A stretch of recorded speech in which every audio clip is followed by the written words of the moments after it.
both the establishment parties and the media. They were basically, I guess the narrative till now has been One Nation's not ready for Victoria. They haven't announced candidates. You saw a shift today within the press conference, and suddenly it's, oh, you have candidates, but you don't have policies. What's your reaction to all that? There is policies. We are putting out the policies. I want to bring the whole team on board. When we've got the team there, the lower house candidates, everything like that, which we're going to launch in about a week or 2 weeks' time, then putting out policies. Look, the major political parties haven't rolled out all their policies. They expect more out of One Nation than anyone else. We're under the microscope a lot more than the other political parties. The fact is, the people of Victoria are ready for One Nation. It's the major political parties. They're not ready for us. And that's why they want to protect their power and their positions. They've put this state in the situation that it is now through their bad policies, their bad management, and the state is really, financially you're broke. You've got another voice to Parliament. And that's what it is, a treaty to Parliament for 4% of the population that's going to determine whether legislation gets through or not. It's a joke. This is part of our policies too, to get rid of that extra body in the Parliament and deal with crime. When you've got between 53 and 62% of crimes, whether it's robbery, break-ins, carjacking, is by children, right? That's what it is. That's the stats.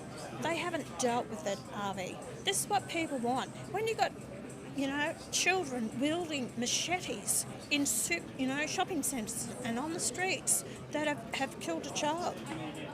What? Why? Why has it got that to state? What have your politicians done for the people in this state? And that's what it's got to go back to the justice system, the court system, and you deal with these people. And parents have to take responsibility for their children. You're recording, yeah? Just make sure. Warren, who I've seen now a few years, it's been since the last election, he could be, based on polling and the trajectory we're going on, he could be the next premier. Does that compute for you now after 30 years in politics that you could end up, you could govern? Look, he's got a background in defence, as he was in the engineer in the defence. He's also been a small business person. He's a strong person, and he knows what needs to be changed and said. But it's not him by himself. You've got great candidates around. We've got a criminal lawyer, we've got a police officer, we've got a person with experience in education to drive that as well. And I think the people of this state couldn't do any worse. Have a look at what you've got now. Really? Look at Ben Carroll. Does he look like Premier to you? He doesn't enthrall me.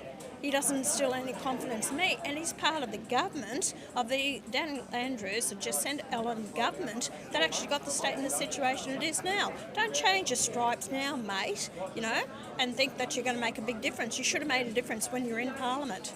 But he says he's about integrity. Why don't you believe him? He's about integrity. My big toe it is integrity.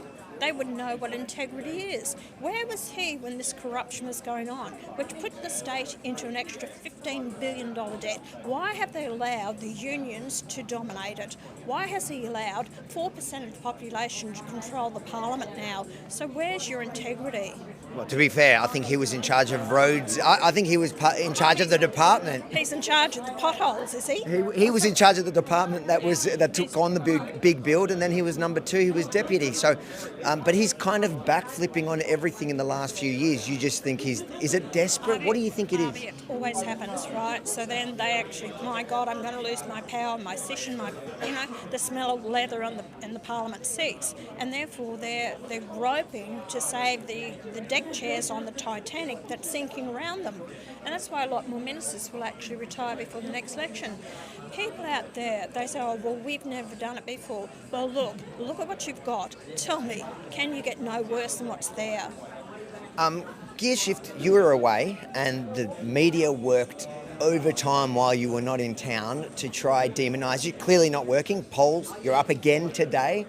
But a couple of things that happened while you were away. You did the Sunrise, where it was a complete stitch-up, where they tried to make you look as bad as possible.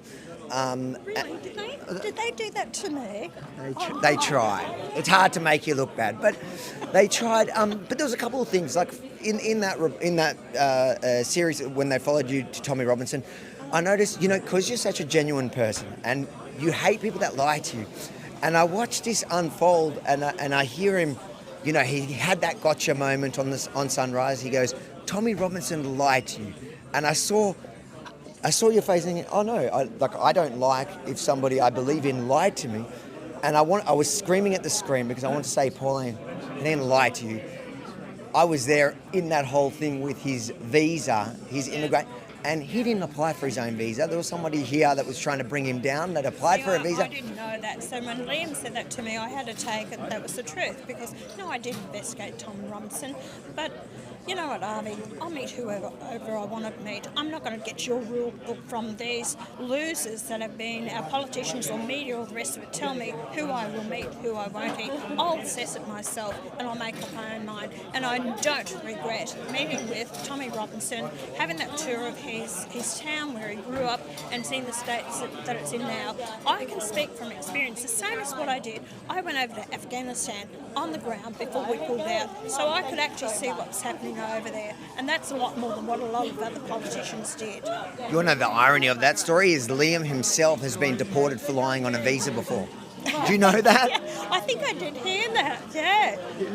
I think the States or something. It was No, it's actually around here. Where was it? It was somewhere. A Chinese associated country. Whatever, they don't like it. He'll say it's a communist associated. It's no different than Canada. Canada's also communist, so that excuse is not going to work. There was another one also where they had a candidate, and this one hurt me because I'm somebody who's recovered from drug addiction. I was a heroin addict as a teenager, and I overcome it. And for me, it's like that's like an accomplishment. I'm proud about it. I've written about it in my book. I'm proud that I've overcome that. And I saw the media trying to question you about one of your candidates for that exact thing, and I'm thinking, isn't that a positive? This is what happens with One Nation all the time. They're trying to get the dirt on us. They've even gone back to my ex-husband from 1970s. I thought that was quite funny, the response you had. To actually get dirt on me. It happens all the time. Even staff that worked in my office 6 years ago, they've gone to them, and for a person they've admitted that they have come clean, they're trying to advise others not to be on drugs or how to get off it. So I take my hat off to him. Good on you, mate, for saying it. Do you think the media's learning anything by the fact that all these smear campaigns, they're just not landing? In Victoria, you're polling at greater numbers than you're doubling, tripling the Greens. How's that even possible in Victoria? Yeah. Look, Avi, I appreciate the support that we're getting. The real day is going to be on election day when people can cast their vote at the ballot box. But the fact is, and that's why I banned the ABC, the Guardian and the Age Day, I'm sick and tired of the gotcha. I'm sick and tired of putting and spin everything that we say. And once it gets out, it's hard for us to turn around and put the truth. That's why you've got these idiots out there across the road who are screaming at racists because they've never really took the time to understand what my policies are, what I stand for, the difference that I want to make in this state. And that's why the media are responsible for a lot of this rubbish I've had to put up for years. So that's why I'll keep banning them. Give me a fair go. I don't ask for special treatment. Just put out the full truth of my statements in the full context. Speaking of them outside, in Victoria, we're used to that, but it does beg the question, these guys, they're part of the socialists or the Greens to the socialists, so altogether maybe they poll 10%, 12% in Victoria, but their events never get shut down. They're free to have an election, a meet and greet with candidates, and nobody will stop them. But here, the Conservative side of politics don't have that aggression about them, okay? We do it in such a way, we'll have the debate and we'll have our say, freedom of speech, and then you'll have your say at the ballot box. They want to shut down everyone who disagrees with them, with their nastiness, their aggression, that type of thing. They think that's the way you deal with things. Well, it's not the way you deal with it in Australia, and I'm not going to put up with it. They don't frighten or scare me whatsoever, and I've stood up to these rat bags for years, for 30 years, that they're out in the street streets then. And you know what, some of these protesters who protested against me years ago, I've had them come up to me on the street and say, I owe you an apology. And I said, oh, what for? I didn't understand your message. I've actually now understand what you're trying to tell us then, and I'm sorry that I was one of the protesters against you. They say you're a threat to democracy, but is it not actually the other way around? I feel like the idea that a political event is under threat, there's so much police presence needed just to keep people safe, to come to a meet and greet, to meet their candidates, where 30% of the population actually, that we know of, agree with them. Are they not the threat to democracy? Are they not the ones that want to kill democracy? If they really think that I am a racist and that I'm a threat to democracy, then let people come listen to me, let the people make up their own minds. But they know that's not the case. So they haven't got a leg to stand on. But it's a shame for Victorians having to put up with this.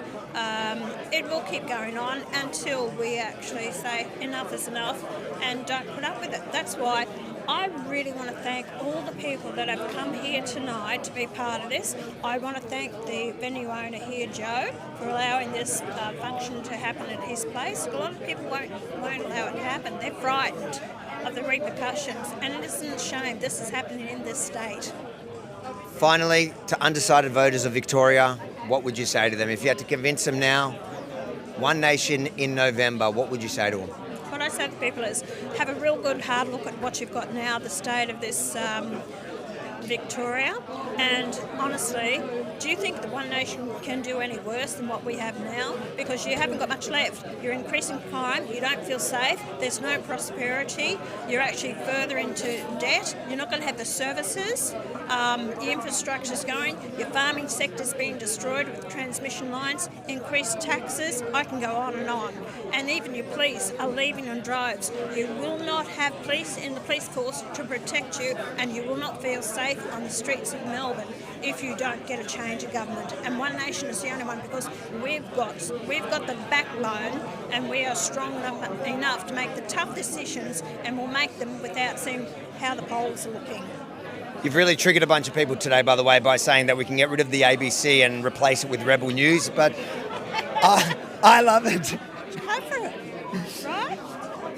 No, I got no problem. I told you, I'll cut the ABC funding. You're gone. They're gone. SBS, gone. If you're that good, go and do it by subscription. See how many people get subscribing to it. No longer the taxpayer at $1.3 billion a year. It's just ridiculous.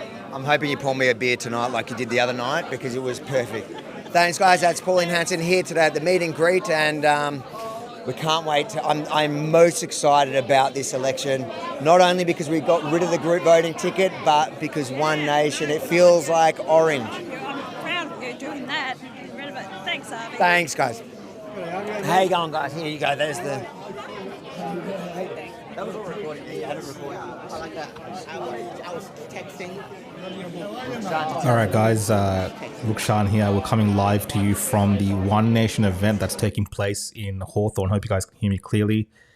I will be crossing back there as Avi's doing interviews and showing you what's happening. There is a big protest, or I don't know if there's a big protest, but there's a big police presence outside as well.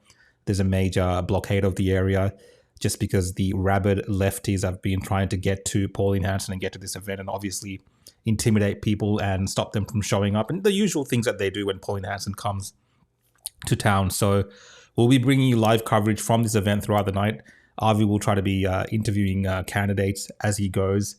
He's just spoken there with Senator Pauline Hanson, the leader of One Nation, and you're seeing all the Victorian One Nation supporters coming today. We've also had the announcement of the upper house candidates, as well as Warren Pickering, a former army veteran, as the leader of the state leader of One Nation here in Victoria. So this is a event for supporters of One Nation with Senator Hanson here to coincide with the launch of the upper house candidates, which we're bringing you live. Now, if you want to support the show, support what we're doing here at Rebel News Australia, you can scan that QR code if you're watching on your television, and that will take you to a page where you can support us. You can do super chats if you're watching on our YouTube channels, whether it's my one or Avi's channel or Rebel News Australia's channel, and you can support the show that way, or your super chat will show up on the screen. If I get a chance, if it's possible, I'll put those questions to Avi, and he can ask people there those questions. So join get comfortable is what I was trying to say. get a cuppa, get some drinks. We'll be streaming this throughout the night, and we'll see where this goes. So let's go back to the actual stream and see what Benji is filming. Thanks, guys.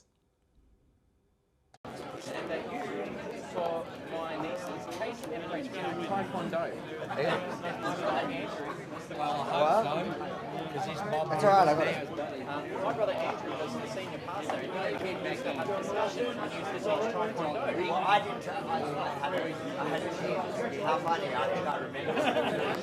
This guy was that when he was in the class. Yes.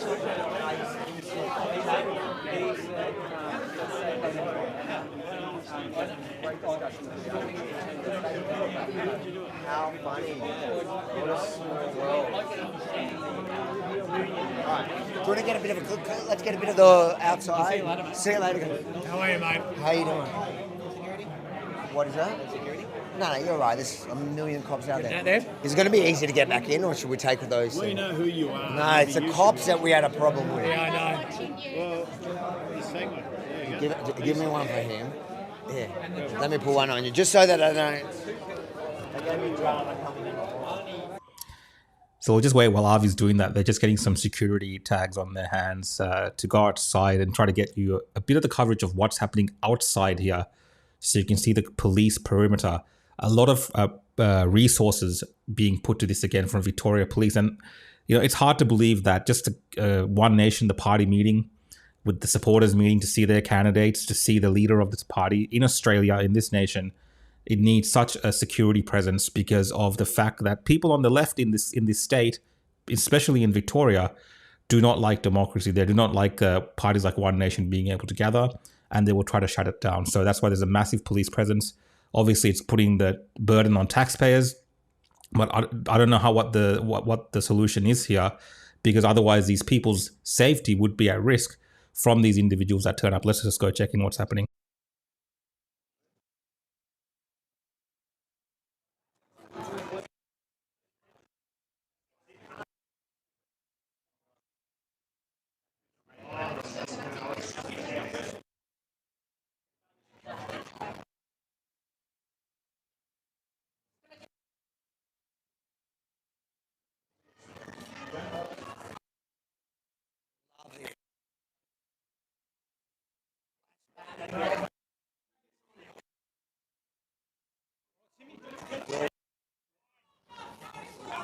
Cameraman guy. Oh, there you are. There you go. All right, let's get some of this. Did he message you whether he wants the sound up or not? Oh. Did you turn it up now? No, I didn't. He said turn up. Audio's cutting out now. I'm here. Test. Let's just get a test for Rukshan. Let me know, Rukshan. Should we turn up the sound, or is it good? Just let me know. We can't cost, but you guys probably can.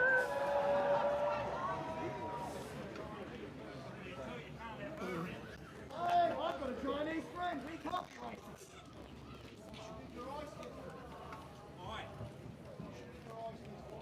Sorry, guys, we're trying to get you through. Whatever this trouble you are.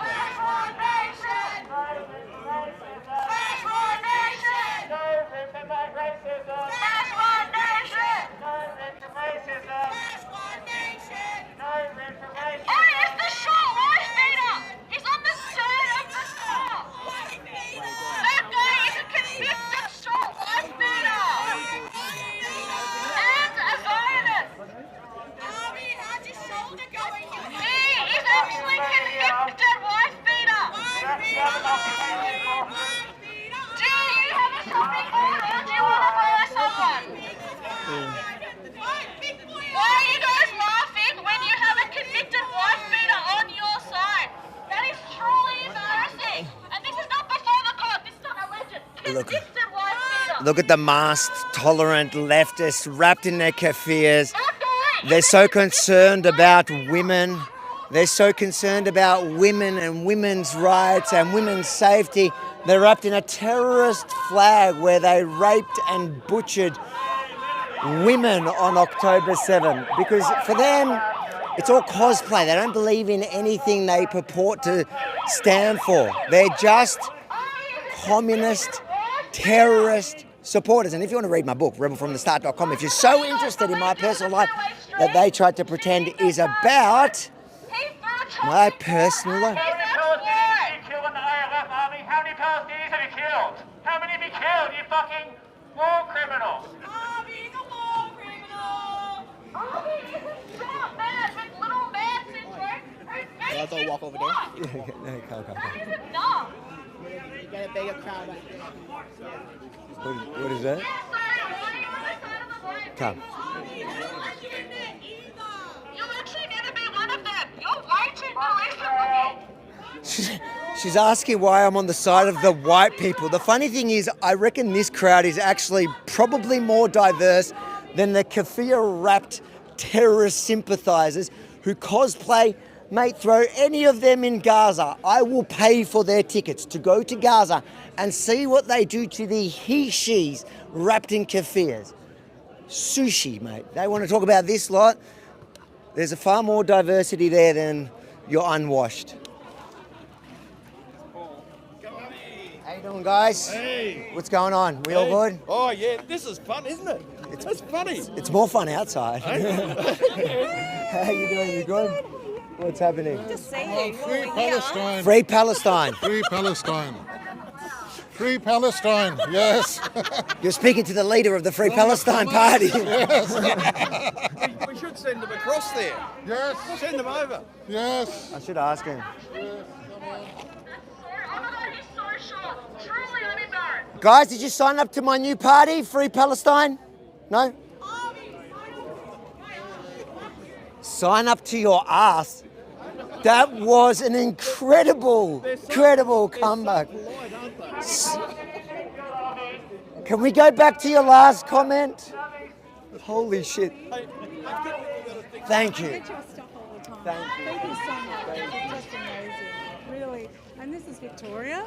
We can't just go to a simple political meeting without this bastardry. Sorry about the language, but it's very frustrating because I love this country and I hate to see it going down this road.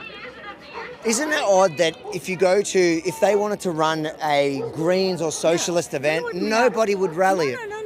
We wouldn't be here because we would allow them their democratic right. And they represent maybe 1% of the population If that. I think this is the greatest opportunity for One Nation to see normal people lined up, hardworking people, tax-paying people. That's amazing, Harvey, isn't it? You know, and all the Pauline Hanson is saying, we want people with similar values to come to this country. It's as clear as a bell. And maybe some of these people don't have our values. I'd say the keffiyeh probably demonstrates they don't. The keffiyeh person definitely doesn't. And Sharia law for Australia? No thanks, Harvey. But thank you for your great work. Thanks, guys. What did he say? Did he say to turn it up? He says turn it up slightly. Turn it up 1 or 2. Now you can. It doesn't matter. There you go. Thanks, brother. Thank you. How you going, mate? How you going, guys? How you going? Good work, mate. What's your life feed this morning?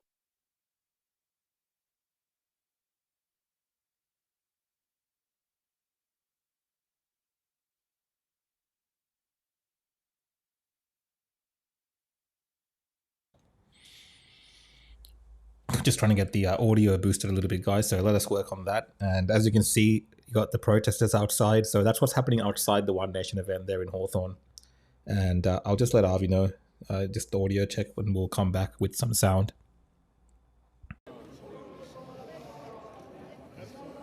Just turn up one. Turn it up 1, yeah. He's turned it up 1, Rukshan. Tell me if you want. Yeah, 100%. All right, let's go. Let's see what this protest looks like from here. Yeah, you know, I've got to watch these gutters where I belong, apparently. How you going, guys? Watch them freak out as soon as they get here. Is to get rid of the capital system that breeds it again and again. Unless we do that, we'll be back to the 1930s with Hitler and Mussolini and all the filth and disgust. How you doing? Well, I've just asked if I can keep the media back a little bit. Yeah, that would be great. Just in no fairness worries. for everybody. No Thank worries. you. Police doing a great job here tonight. You can see really keeping the unwashed away from local Victorian constituents that just want to meet their candidates.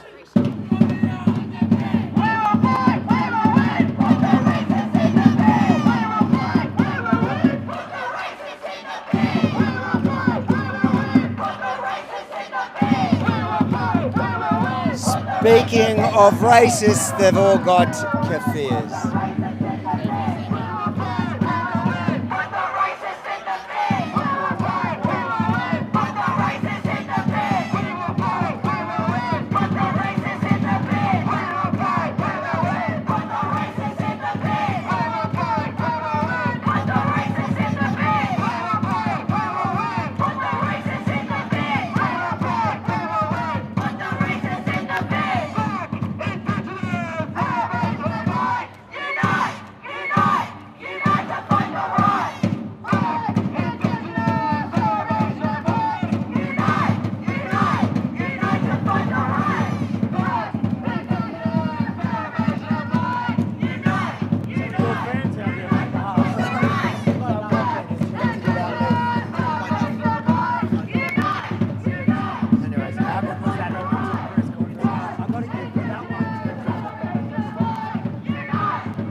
So guys, if you're joining in and just joining in and wondering what's going on, we are actually covering the One Nation event that's taking place in Hawthorn. It's a meet and greet with the candidates and Senator Pauline Hanson. How you going, guys? Why are we here tonight? Why are we here? To say Pauline, mate. Democracy. Democracy. Democracy. That's what it's all about. What do you think they're here for? Well, I wouldn't say democracy, but at least they're here. Look, good on them. They're entitled to their say. We obviously have a different view. Have you ever gone to protest one of the socialist or Greens events? Nah. Why not? I've got better things to do with my life. But good on them. They're out here having a crack. That's fine. Do you think it's odd that they represent maybe 1 to 2% of the Victorian, if you look at recent polling, you guys are the largest party, and an empty vessel makes the most sound. Protesters. They're paid protesters. 100%. 100%. Yeah, they're paid protesters. Don't you think? Yeah, they're paid protesters for sure. Yeah. It was the last. They don't like you, do they? They get more triggered by me than Pauline Hanson, which I find kind of racist. Yes, definitely racist. Yeah, it's because I'm a person of colour. Maybe, yeah. It was the same lady that she said, death to Australia, death to One Nation. It was the same lady. Why is that not a hate speech? That's disgusting. If you said the same back, you'd be arrested. Yeah, exactly. It's crazy. Yeah, look at them. Look at them, bunch. Go and have a shower. How about that? What's your background? I'm from Iraq. Iraqi. Yeah. Because they're saying that everybody here is white, but when I look at their crowd... No, I'm from Iraq, Assyrian. Yeah. And I've been here for 25 years. Do you like how they're all wrapped in that? It's actually an Iraqi keffiyeh that's taken by the Palestinians. I have no idea. No, I stand with Israel. But if they went to, ironically, to Gaza... Oh, they'll be all killed, all of them. They'll be flying off the tallest building. In Iraq, you can't even wear a cross without getting your head chopped off. That's why they don't understand. They have no idea. No idea. They just clueless. No idea. Are you guys local? Melbourne. Port Melbourne, no. I've met you before. We've spoken before. COVID? Yes. Yeah. Good to see you. You look like a COVID. Not. You look like one of the COVID people that protested. Yes. Yeah.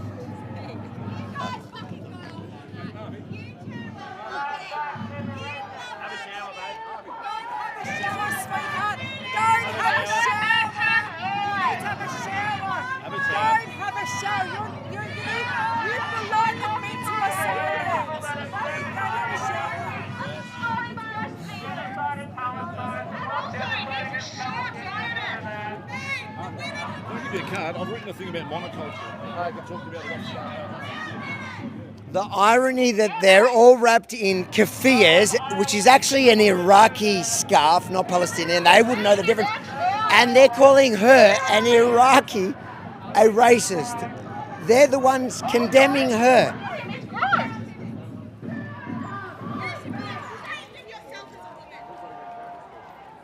Oh, look at him!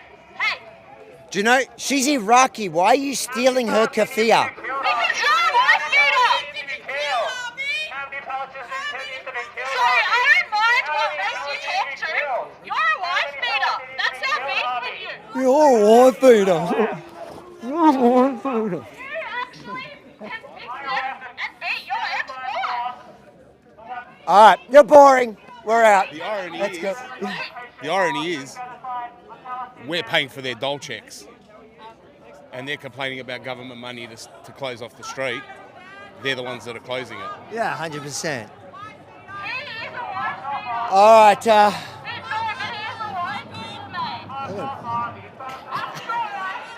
What is it? I'm not helping. My existence isn't helping. I know. They're throwing libel accusations at you. Yeah. All right, come.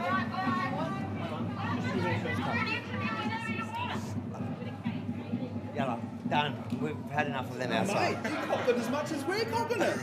Proper more, thank you very much. It's my. They don't like brown people. It's, you know what's funny is that they're all like screaming at everyone being racist and whatever. They're all wrapped in keffiyehs, which is actually an Iraqi scarf. And there's an Iraqi girl screaming back at them, and they're condemning her, but they've appropriated her scarf and calling her a racist. Can you make that shit up? No, I could not make that one up, Harvey. No. Sorry, mate. No.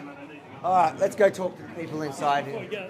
I'd just like to thank you for your interviews and everything. It's Thank you. great. I've Thank been you. following you for ages and I love what you do. Thank you. Harvey, this guy. Yeah.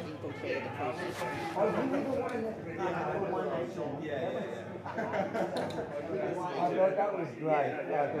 So good.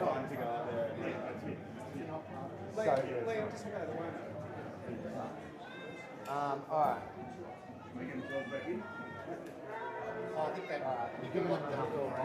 You give one go. I was going to, but I didn't pick up any kind of You just need a keffiyeh. Yeah. I need to smell it. You have not had a shower for a few days.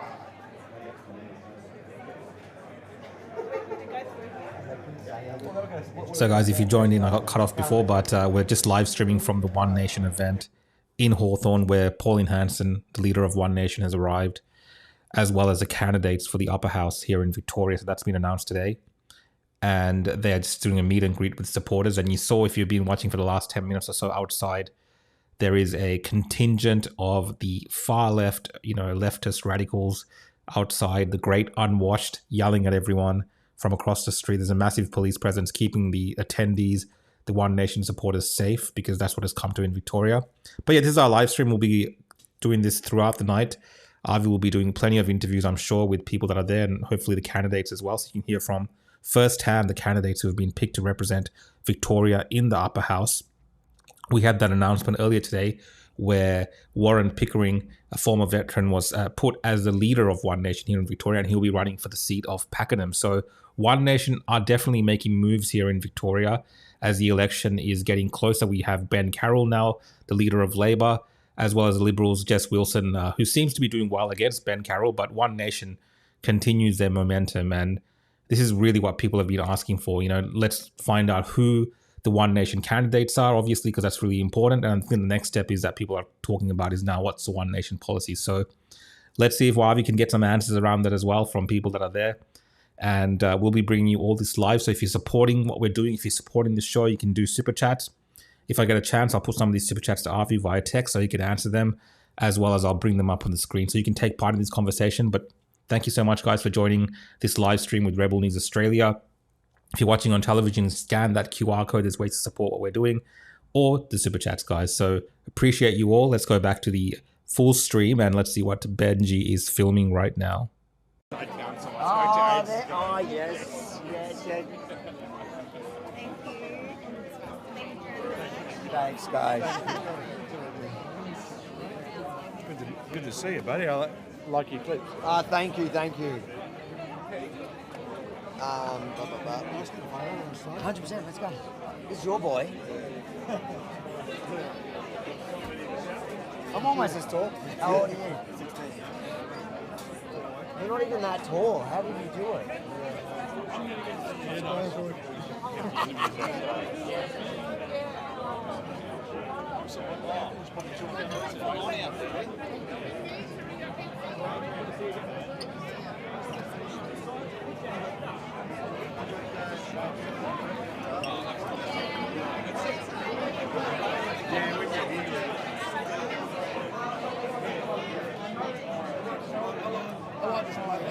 I got to say hello, Harvey. How you going? My name's Tony. You don't know me. Good to meet you, Tony. Thank you. How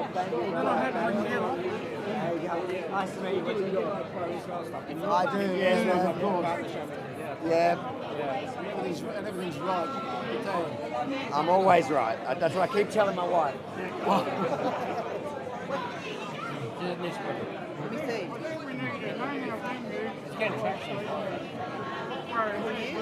Rebel News. Come on. Come on, I want to photo with Harvey.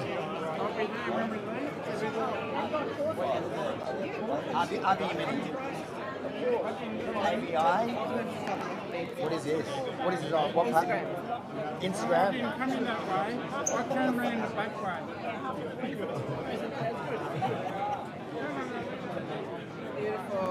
Photo with Harvey. Come on. You want to take a photo? Come on. Yeah, take it.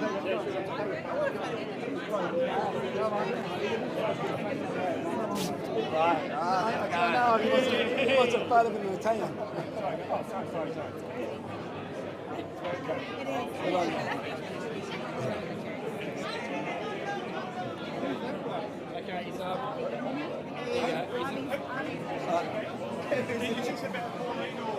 It's always about Avi. Ask my So yeah, Avi is doing the rounds there, talking to people. Let's see if we can watch something from earlier today of the announcement. So I'll bring that up. Just give me a few minutes. I'll sort that out as well, so we can watch something different. Oh, there might be speeches happening. Let's just. How you going, mate? Big unit. What national are you? What nationality? Argentina. Remember? Yeah, he was live streaming and you sent him in from your live stream. Where? Oh, here. Yeah, no, this morning he was live streaming us this morning. This morning was fun. I'm ending here. That's it. Alright, I'm going to put my jacket down.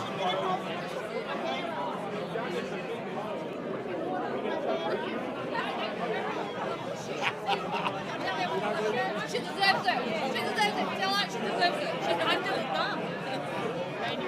Yeah, anyway. Good to see you. Just go put my jacket down. Sorry, boys.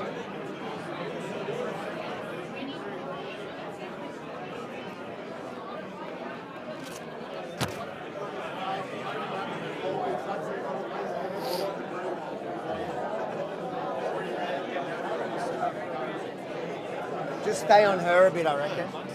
Hey, just go over there.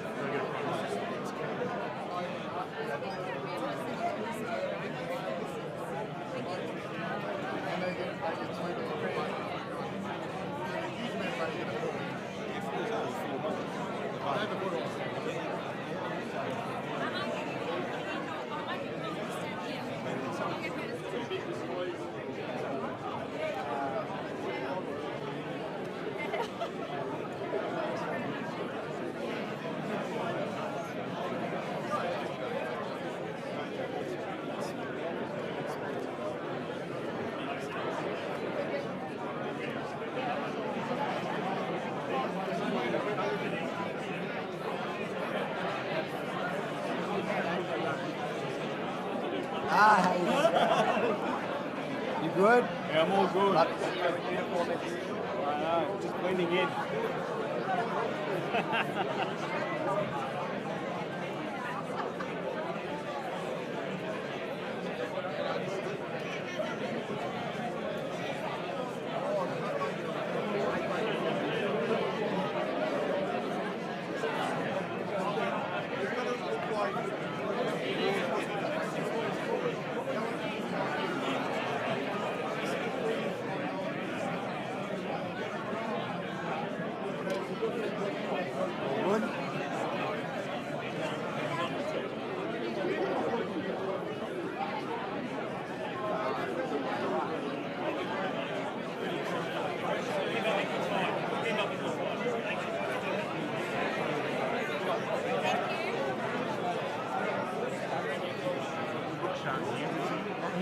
video.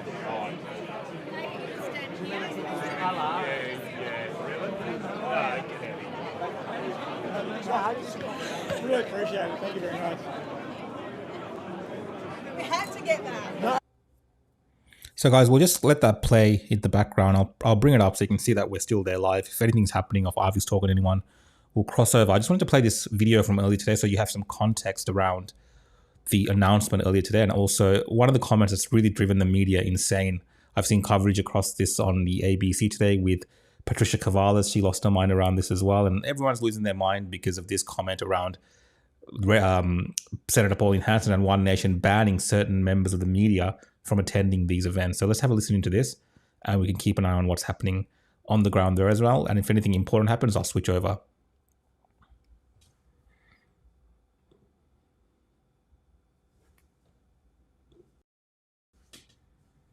That democracy doesn't happen on the ABC at all, and I'm sick. Democracy. Shouldn't all media have access to a press conference, particularly if you're, as you say, running to form government at the November state election? I'm sorry, that democracy doesn't happen on the ABC at all, and I'm sick of it's not fair and just in their reporting. But aren't you cutting off your nose to spite your face here? Don't you need your message to get out to regional Victoria in particular, and you need the ABC, the national broadcast, to be able to We've carry got that? Rebel News here, I'm happy with them. We've just gotten back from Pauline Hanson's press conference here in Melbourne for the upcoming Victorian election, where she announced her Senate candidates. There is so much to unpack in the press conference. We'll do it over the coming days at rebelnews.com.au, or you can scan the QR code on your screen. And if you support our work, which I guarantee you will after seeing this, please consider chipping in to help us cover the cost for independent journalism, which after this you'll see why it's so important in our state. But before we get to the full press conference, there's one part that's going viral at the moment online, but is missing the background to it. And now I want to show you that background. So have a look. The Labor Party mainly have put this state in is disgusting, and they're screaming out more so for change. So I congratulate our candidates for wanting to stand under the banner of One Nation. Can you talk about the candidates a bit more and how they were chosen? So I don't know if you caught that. There was a journalist standing to my left who was trying to question Pauline Hanson about whether it's a true democracy in the fact that she was banning the ABC, The Guardian and The Age from attending the press conference. Now, when she couldn't get her question in, I turned around and checked if she wanted to have another crack at asking it. And the Liberal Party are very concerned. She declined, so I decided to ask on her behalf. Can you just explain why ABC is not here, just so we know? ABC were denied entry into here, and The Guardian. I'm not putting up with their rubbish. I'm not putting up with their spin, their lies whatsoever. I want truth and honesty. You get it from me, I expect it back from the media. I heard a complaint that that's anti-democratic. And to elaborate on that just a little bit, we expect and invite a healthy amount of scrutiny of our candidates and our policy positions. However, any blatant character assassination attempts based on fabrications of our candidates will be met with swift legal action. Do you think that the media that's upset about the fact that the ABC and The Guardian and The Age are not invited to this, that weren't upset when Daniel Andrews revoked, let's say, Rebel News, dragged him out of Parliament, they weren't upset then about freedom of the press and are suddenly upset? Do you think that they should take a look in the mirror? Excuse me, there's a lot of media here. Are you really concerned the ABC aren't here? Oh, this lady was. Well, In a democracy, shouldn't all media have access to a press conference, particularly if you're, as you say, running to form government at the November state election? Did you say that to Daniel Andrews? I'm sorry, that democracy doesn't happen on the ABC at all. And I'm sick of it's not fair and just in their reporting. So if you want to criticise and have a go at me and not putting the truth across, you're not giving me the truth of democracy either. I'm simply asking a question. No, I'm not going to have them. This isn't the first time. I denied them entry into my meeting halls and everything in 1996 for 8 months. And the same will go with The Guardian. I'm not putting up with the spin, gotcha moments, wanting to have a go at me or treat us totally different to what you do the other major political parties. Enough is enough. You give me a fair go, I'll give you a fair go back. The ABC never does. Would you do the same thing Daniel Andrews did to Rebel News and ban him from Parliament just the same way? And the media had no problem. She didn't ask Daniel Andrews if he was against democracy at the time. They celebrated it. That will be up to the members of Parliament at that time, right? I'm not going to have a say. I'm not going to be in the Victorian Parliament. That would be up to the people here. I have control over this today. My being here, and I've made the decision. Pauline, you're not far be welcome. it from me to defend the ABC, but aren't you cutting off your nose to spite your face here? Don't you need your message to get out to regional Victoria in particular, and you need the ABC, the national broadcast, to be able to We've carry got it out? Rebel News here. I'm happy with them. Thank you. Let's go. Thank you. Bye. Thanks, guys. You're the leader. You're running in the lower house, which means if you guys win government, you're the next premier. Is that right? Yeah, absolutely, mate. We're ready. And we do have a lot of work to prove, to develop the trust of Victorians to prove that we can actually do that. But we know we can, and we know it's time. As premier, can I get one commitment? First order of business, have your mini reinstated press credentials in Parliament. Yeah, we'll discuss that going forward, mate, but I like it. Discuss! Bloody politicians. Finally, most important question, are you as excited about my press credentials as I am? Your press credentials? Amazing. You've earned them, definitely. Thanks for that. If you enjoyed this snippet of the press conference from here in Melbourne with Pauline Hanson today, make sure to like, comment, but most importantly, share it far and wide because we have to get it to the regions. So it's up to you guys at home. Then head to rebelnews.com.au or scan the QR code on your screen. Make sure to bookmark the page. And if you support independent journalism, please consider chipping in on that page to help us cover the cost because unlike the ABC, we do not have a budget based on the public purse, on the taxpayers at home. We rely solely on you, the generous viewers. rebelnews.com.au or scan now.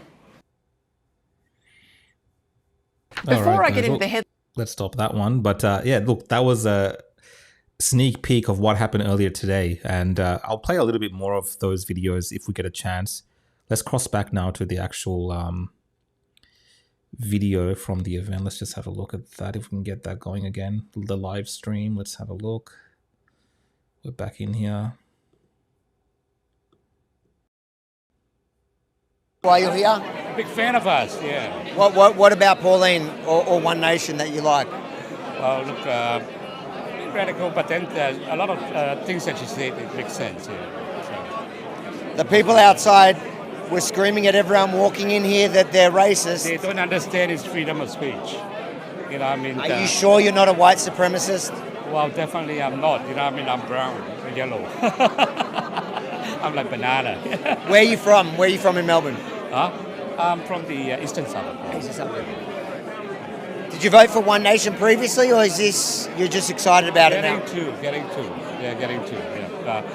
Starting to feel more of what she says is starting to make sense. So, you know, that's a good thing about it. Has anyone in the crowd here been racist towards you? That's what we're really here to find out. Not yet, yeah. Only the barman, yeah, charged me for the beer. The barman, that's racist. He charged me for the beer. I thought I'm coming in for free beer, so no, just kidding. But look, I think everyone here is here for a motive, you know. I mean, they are here for a good reason. And I think that in the political arena, at the moment, it's just hopeless. You know, I mean, whether you're with the Liberal or Labour, you know. So we're looking for something to give it a reboot and give it a good start. You know. Thank you, brother. This is what you and me are looking forward to. Hey, young guys, we're good. Hey, I'm your hero. You need better heroes. Oh, yes. All through COVID. No, you were one of those. What brings you here tonight? Oh, look, we need a shake-up in Victoria, you know, need a shake-up in Australia. So this is, you know, might be a chance. Yeah, that's it. So you've obviously been a Pauline supporter for a while? Yeah, quite a while, yeah. How does it feel to know now you're actually not the fringe loony party? That's right, yeah. You're actually the most popular political party. Yeah, it's good to hear. Yeah, it's great. Yeah. Are you thinking of jumping ship now that they're popular? No. Look, I was a Liberal supporter for years and years, but, you know, like... Where did they lose you? They went too woke. Yeah, that's it. They didn't stick up for mainstream Australia, you know? So this is a change. Yeah. Outside, there's a lot of angry kids.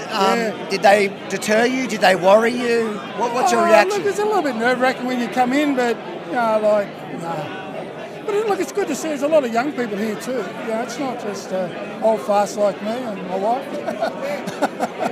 So yeah, look, I think it's a bit of a movement. Might be a change. So we'll see how it goes. Yeah. Love it. All right.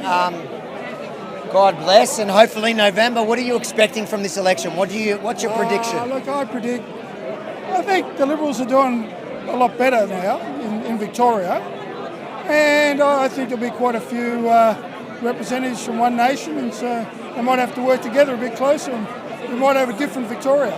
What do you think if you had to guess now, what do you think the government's going to look like come November? I reckon the Liberals will get over the line, but there'll be quite a few members in the lower house of One Nation, and so they'll have to do deals with them, and they'll have to get things done. So the Liberal Party will have to change, and they'll have to do some action. Love it. Thanks, guys. Have a good night, eh? Good to see you. Good to see you.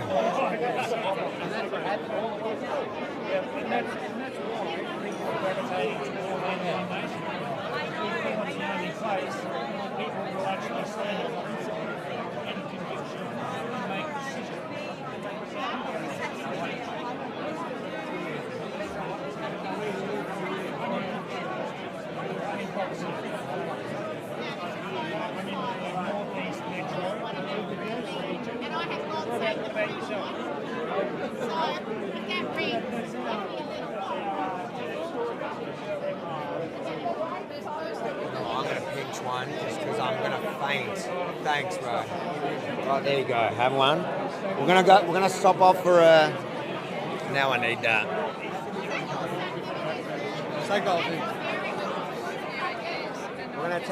We're going to test out their pizza here at the One Nation event. We'll do what am I, Dave Portnoy? That's his name, no? You've got to give it a score, 1 to 10. I'm starving, so it doesn't matter. I'm so hungry, that's a 10. How are you? How are you doing? Good, I'm good. What brings you here? I'm here because I think the major parties have lost sight of the goal. For me, the side of the goal is to tax Australians 0% income tax. Like, we should be a prosperous nation. We've got enough oil, uranium, coal under the ground. We can sell it, build a national fund, and that pays for everyone. The hospitals, the police, all that infrastructure can get paid for out of national infrastructure. Somehow the two major parties seem focused on being more and more creative on how they tax Australians. So they go in the opposite direction instead of down to zero. Have you been a One Nation supporter for a long time, or? I've been a lifelong Liberal voter. This will be the first time that I've voted for One Nation.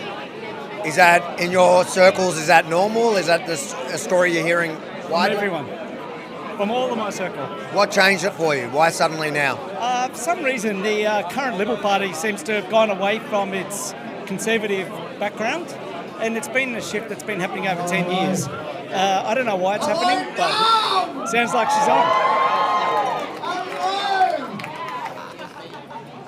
Well, today is a truly historic day. What we had this morning was a turning point for Victoria. Today is the beginning of the end of the socialist left stranglehold over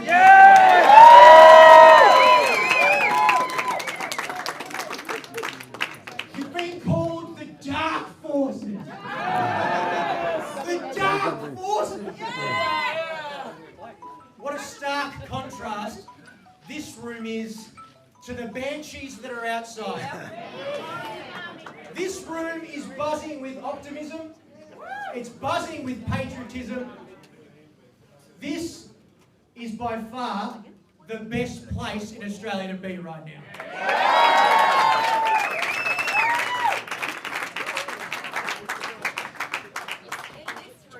In this room is the beginning of something truly special. We are going to take Victoria back. Ladies and gentlemen, my name's Mark Nicholson. You may know me as the guy that makes the Please Explain cartoons. Are you doing that? And it is my absolute honour to be here tonight. I'm also standing here tonight as your lead candidate for the Northern Metro region for the upper house.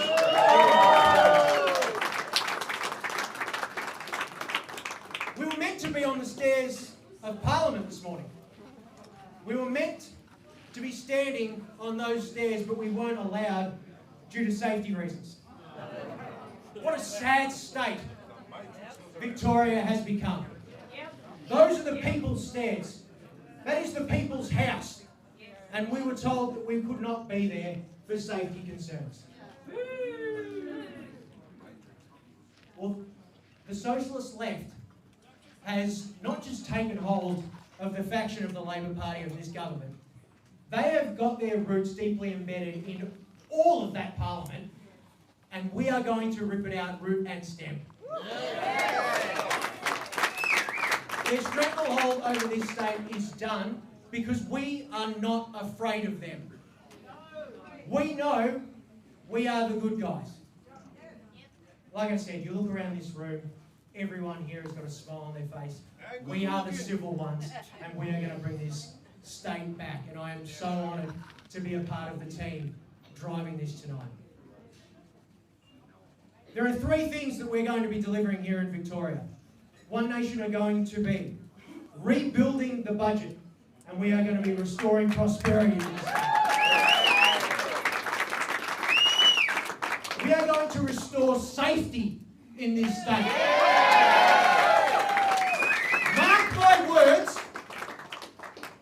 Mark my words, this will be the toughest state on crime in all of Australia.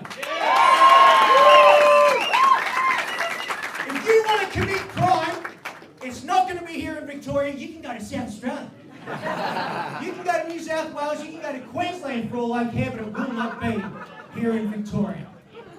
And finally, our third promise is we will be delivering and restoring trust to government here in Victoria.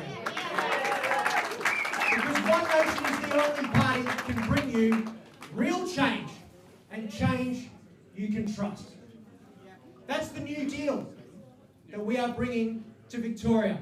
In exchange for your vote, that's what you'll get, and we will be issuing contracts of common sense to every house in all of Victoria.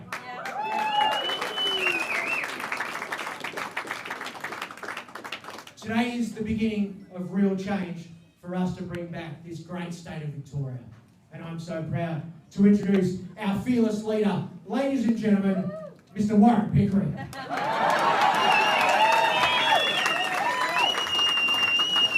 Thank you all, thank you, Mark. What an absolute ripper this bloke is. He's going to make this campaign so much bloody fun, I think you can all agree. Now, firstly, I'd like to thank all of you for attending tonight. It's great to see this kind of support rally behind the party. I'd like to thank the National Party lead, the party's national leader, Senator Hanson herself. I'm trying to correct the way I turn these things. And I'd like to thank our incredible candidates who are just genuine soul-to-the-earth members of the Victorian community who have put their hands up to represent this community. So thank you guys, put your hands up.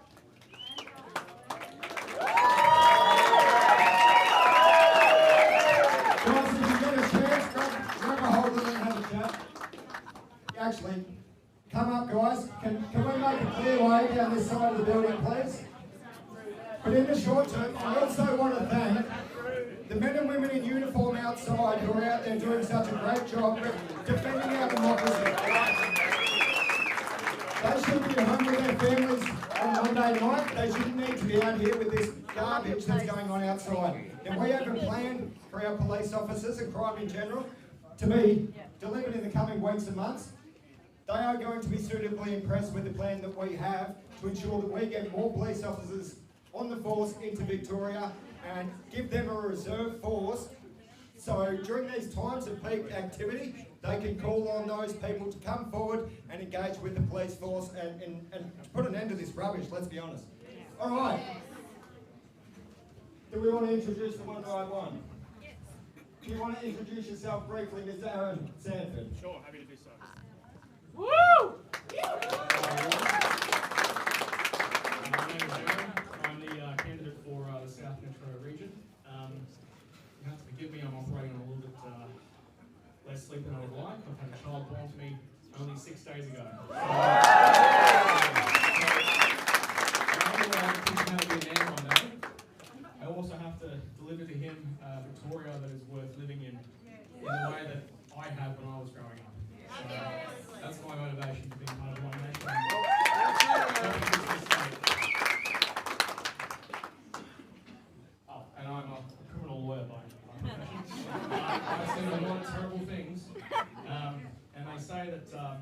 bit of a cliche expression, but justice delayed is justice denied.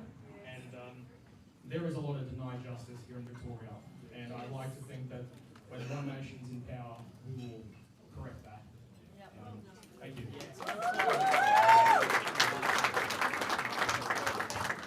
Good evening, my name's Greg Hansford. I'm from the Eastern Victoria region. That's the powerhouse of Victoria, people. Where your power's coming from tonight comes from our area. In the next 3 years, we stand to lose 6.2 gigawatts of power from the eastern side of Australia. In the area I live in, we've got Geelong W. We're going to be losing that, and with that, we'll lose 400 jobs. So my job is to make sure we get back on top of the power again, and we get employment happening and drop the cost of electricity. Thank you.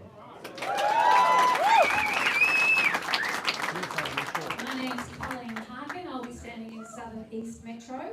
That's sort of Frankston around to Scoresby, down to Clayton and back up to Mordialloc. I need everybody's help. I need you all on board. My background and area of expertise that I'm really hungry to get my teeth into is the education system. It is a basket case. Our kids are being indoctrinated, our standards are going backwards, and we need parental choice and parental control. So I'd love to help with all of this stuff and a whole lot of other stuff to make Victoria safe, prosperous and trustworthy again. Thank you. Hello everybody, I'm Ricky Lee Tyrrell, the member for the Northern Victoria region. And those of you who don't know me, I'm the one that has been fighting to preserve our prime agricultural land. Labor has an insane obsession with pushing renewables and it's decimating our agricultural communities, and I am here to protect them along with the rest of my colleagues.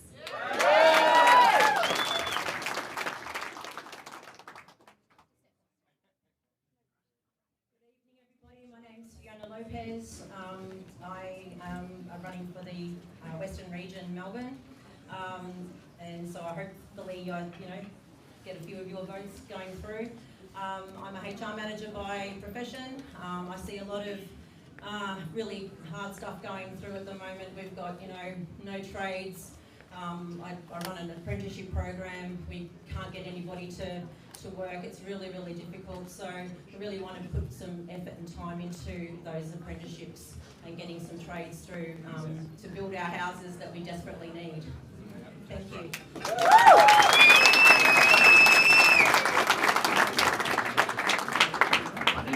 Good evening, everyone. My name is Natalie Adams. I am the member for the Northeastern Candidate.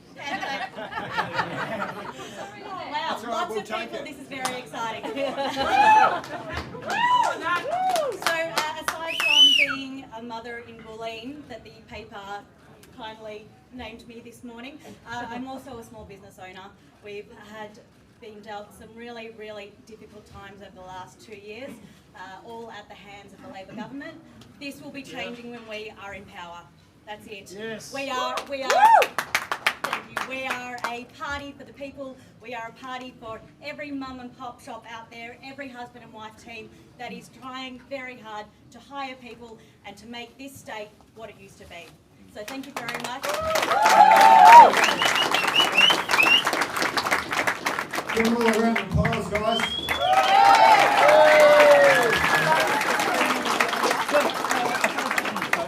Now, this is what we mean when we say we've engaged in a concerted effort to cultivate talent from the real world. We want real people from within our communities to represent our communities. That's what politics was always supposed to be, and that's what's been missing in Victoria.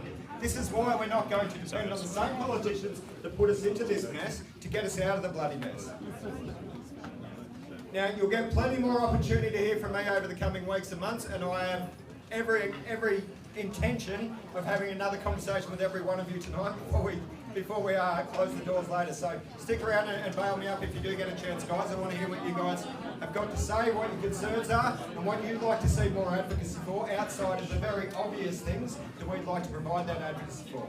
Now, the person you've all been waiting for and that we all actually want to hear speak, ladies and gentlemen, party founder and leader, Senator Pauline Hanson.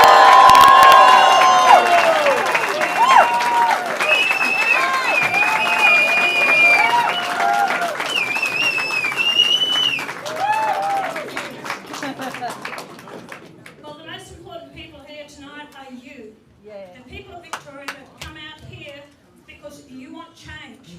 You want change for your state. And I intend to give you that change. And it's just not talk. I just don't do the talk, I do the walk as well. I'm listening to you, and I'll be doing a tour through the state. And I want to hear from you, what is holding you back? Everything. The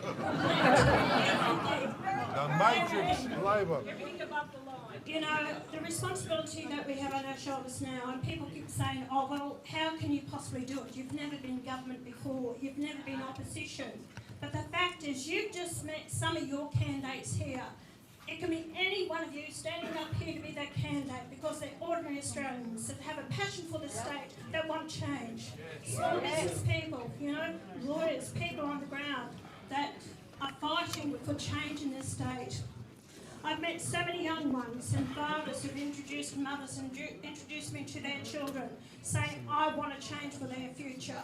There's no future in the state anymore for our children or for our grandchildren.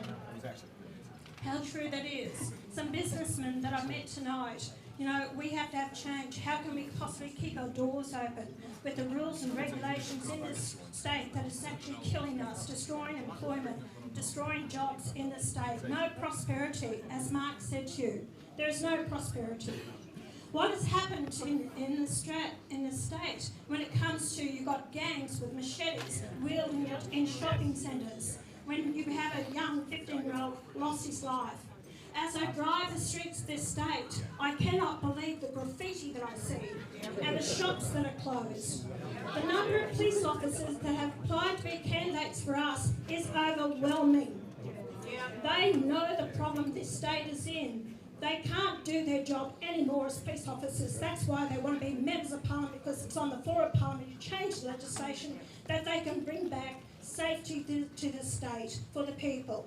You have a right to walk the streets at any time to feel safe.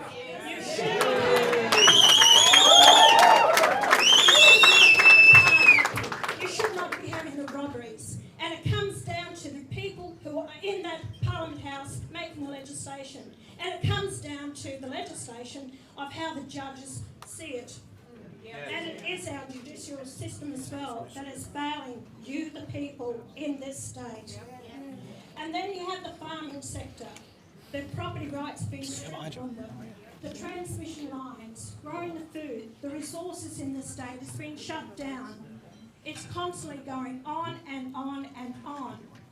You might have Ben Carroll as the head of the Labor Party in this state, but I tell you what, he doesn't instill confidence in me when I hear him speak. And he's part of the problem. He was part of the Daniel Andrews, the Jacinta Allen Nuns. He's the one that's caused these problems. Don't tell me you've got to change a heart. You know, it doesn't happen overnight because now you're leader. They were the ministers. They were the ones driving the agenda to put the state in the situation it is now. Victoria used to be one of the most prosperous states of this nation. I believe we can get back. If you say that we can't do the job, well, I say rubbish. I believe that we can. Because just have a look at what you've got now. Has it worked for you? No, it hasn't. So you do need change. Put confidence and in your own could be your neighbours, your friends, whoever. These are the people that are feeling hurt and pain. They are the people that put up their hand to be candidates to run to represent you on the floor of Parliament. And as long as I'm leader of this party, they will be standing there representing you with integrity, with honesty and passion for this state, that they will do the right thing by the people. That is my promise to you, the people. I have stood by that all these years, regardless of, what's thrown at me. I've always stood by my conviction, what I believe in. And that's the people that I want representing you on the floor of Parliament, with that passion and integrity and honesty. And if you ask a question, answer the question. Don't put a spin on it.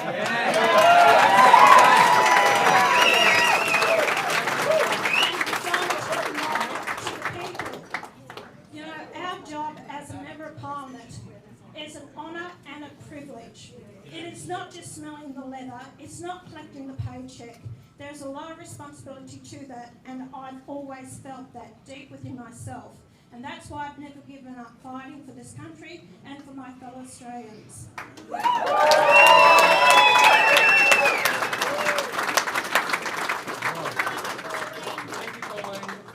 I'm going to make it quite clear to all those people, I know we have different people from different nationalities in this room tonight, and it's beautiful to see. That's who we are, a country of all different racial, cultural backgrounds, but we are Australians.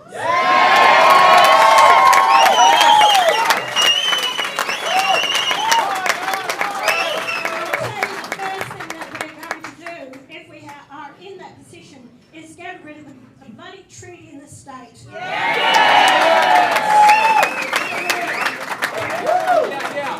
don't have 4% of the population here vote for a legislative council that overlooks policies that the rest of the state didn't vote for, and that is not right.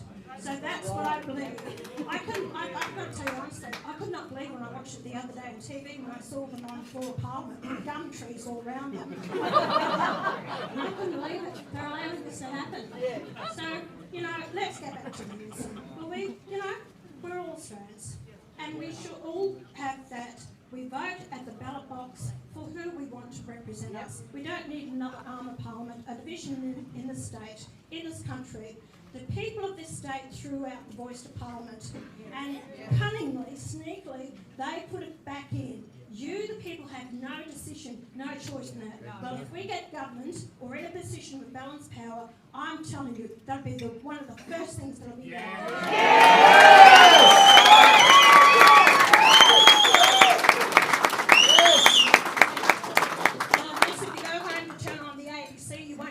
On the ABC.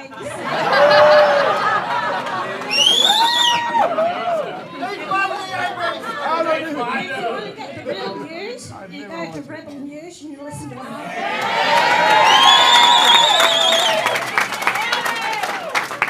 But it's been an absolute honour and a pleasure to be here today. The warm welcome that I have received tonight from you, the people.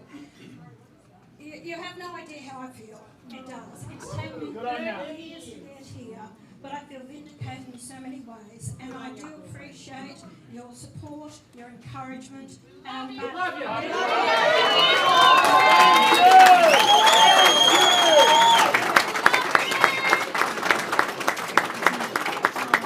Over these years, I've had to make a decision. You better believe it. If I've got to make a decision, I'll bloody will make the decision.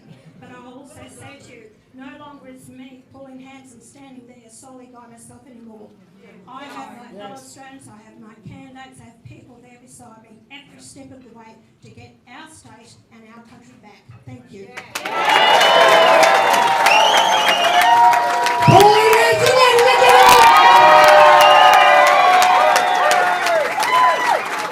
she's the real deal, folks.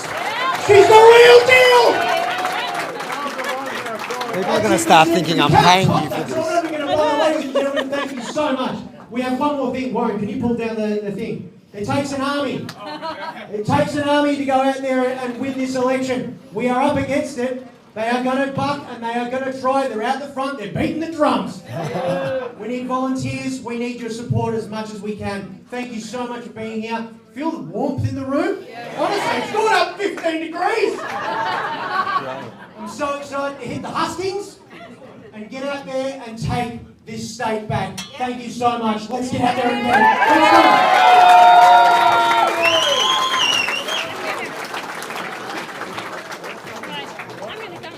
Let's go. Yeah, I got a new bolt. What's going on the screen? I don't know, there's some sort of QR code. A QR code. It's coming up. You left us all hanging, mate. We're standing here waiting for our QR code.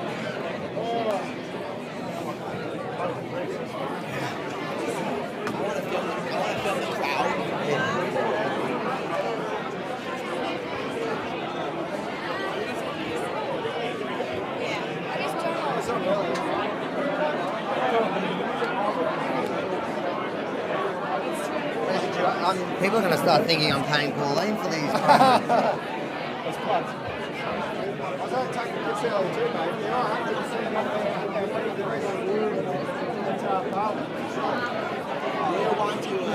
Let's get her getting a drink. She's going to get a drink. Let's go down and I'll talk to her.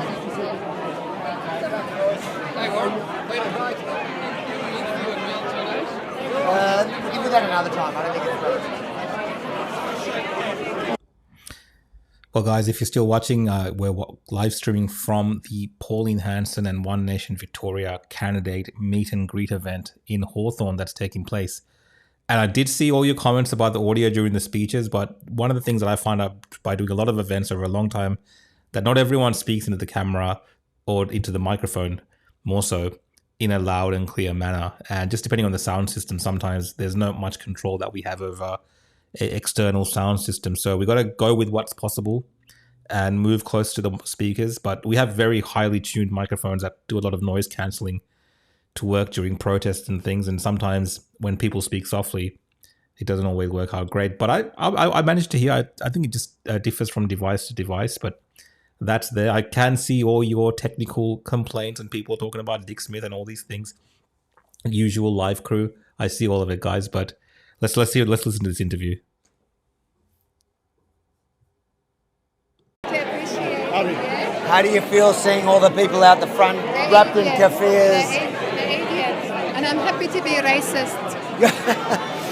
Just for the camera, she's actually Syrian. It's no the joke to me is seeing them all wrapped in the keffiyeh, these little white, transgender, whatever they are, LGBTQ, alphabet mafia. But if they go over to the Middle East and go to any of the places that they purport to support, they'll get thrown off the tallest building. Definitely. Thank you, God Avi. bless. It's a pleasure to meet you. Tina. Nice to meet you. Watch what you do. It's great that you have a platform and that you are spreading the news, your stories. It's good. We don't have alternative voices. It's great. It's really good. We watch you all the time. I think she announced today ABC funding is going to Rebel News now. I don't think you need the funding. Can I ask you a favour? What's that? A Take photo? a photo of me and I could do a lot with 50 billion.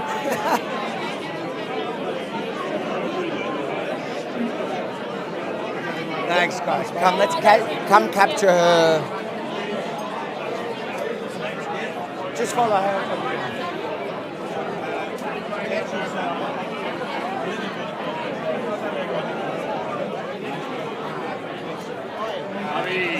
How was that? 37. How you going, guys? You behaving? Yeah, always. We're business owners and we're there all the way. 35 years ago, John Pasquarelli came into our pizza restaurant in Carlton. He lived there, used to make him a pineapple pizza, and he said, "Catherine, I found the next Prime Minister." I said, what's his name? No, it's a woman, her name's Pauline Hanson. Really? I said, "Get out of here." That's what he said. I reckon he's spot on, but 35 years. He was ahead. Doing a good job. Thank you, guys. Thank you so much. Man. We always Behave yourselves, though, yeah? Behave yourselves. Always. We're called losers. We're okay.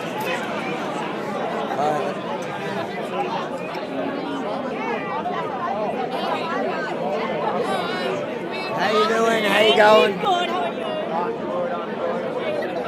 are you? Let's do it. Come on. Oh. Yay! Did we get Benji in there? And Benji. You do a good job, mate. Yeah. Yes, well done. Thank you. Yeah, 100%. Everyone wants photos with me now that Pauline keeps plugging Rebel News. There you go. What you been doing around the Palestine thing has been fucking brilliant. I appreciate you so Why, much. you're not convinced by the keffiyehs out the front? Well, no. Yeah. All they've convinced me is they have no idea about history.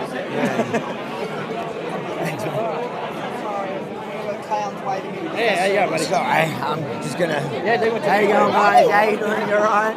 It's been a while, my friend. How you doing? Good, you? Living the dream. At some point,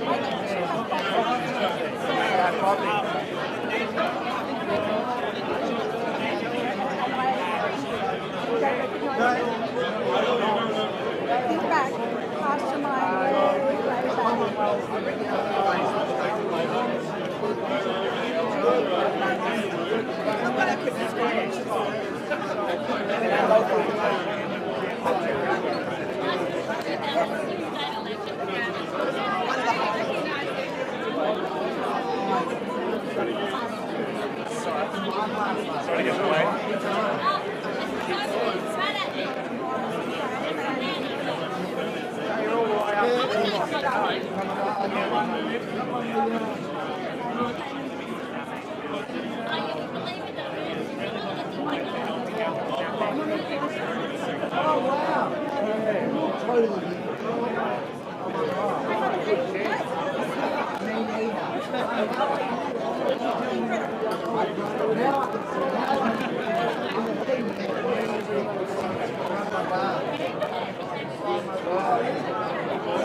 You guys realise I'm the one that published. I don't care. You need to party, mate. It's a cracking idea. And they cancelled it. We won. Sorry, I think we want to get a photo. 100%. Oh, that's great. Thank you.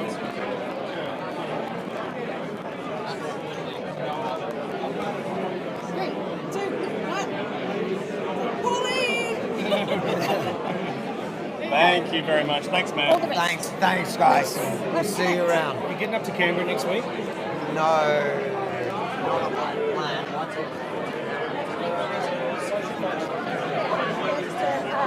Federal members dinner. Oh, okay. I am going to Canberra. We'll see. I'm pretty much week by week, sometimes day by day.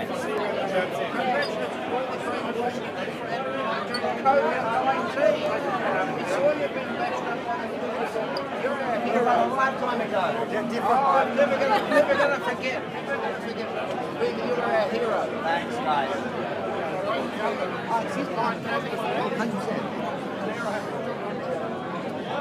Thank you very much. I've got to ask, do you see Warren? How much footage did you get? You got it all? I got it all.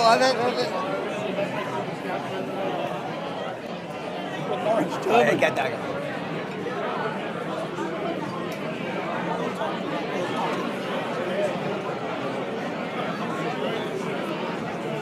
On a time. Keep it up. And I never would have thought in my life, do I belong here anymore?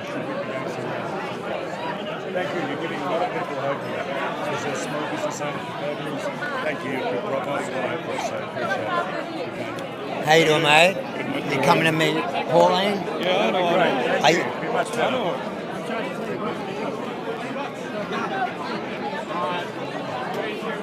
Come around. Thanks, Pauline. All the best.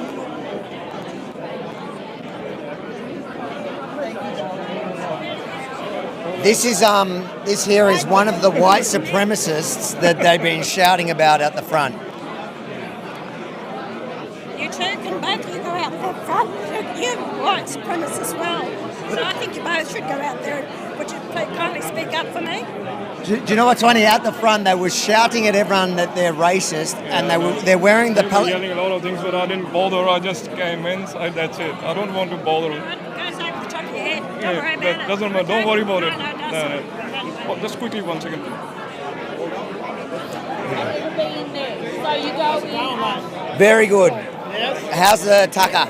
It's very good. What is it? Spring roll. You got to give it a review. 1 to 10. This comes up at an 8. But you haven't bit it yet. No, I finished The mine. 8 out of the 3. That's for the wife, Harvey. Oh.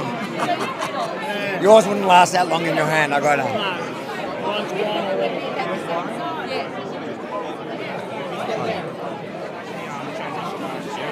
Get out of it. I feel like I'm going to have to double Pauline's pay with the amount of plugs she's giving Rebel News at the moment.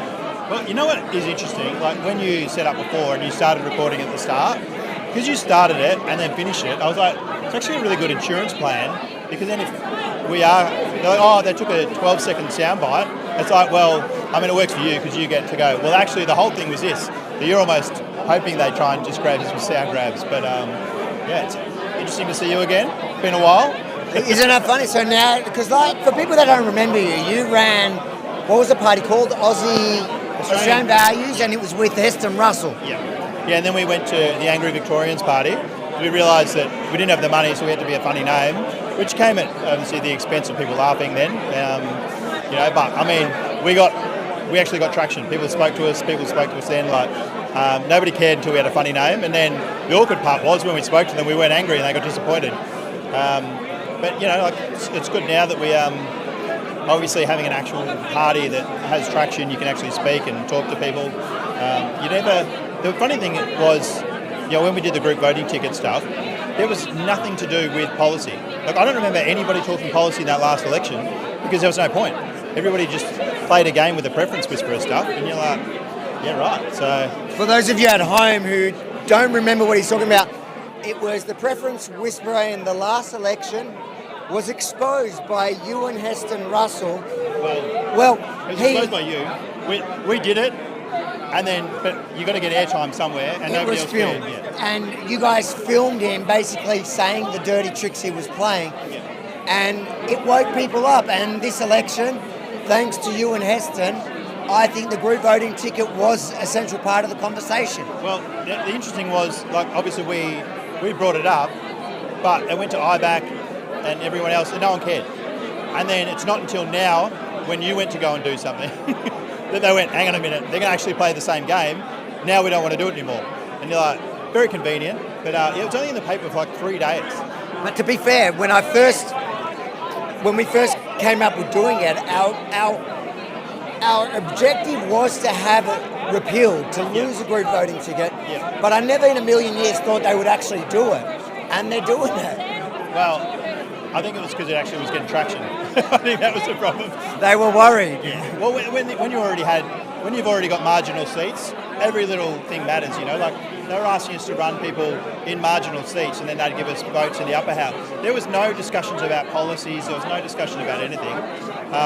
So the group voting ticket basically makes all your policy void because no one cares. That's not what they're voting on. So it'll be interesting to see if they do actually change it this time around, how everything goes.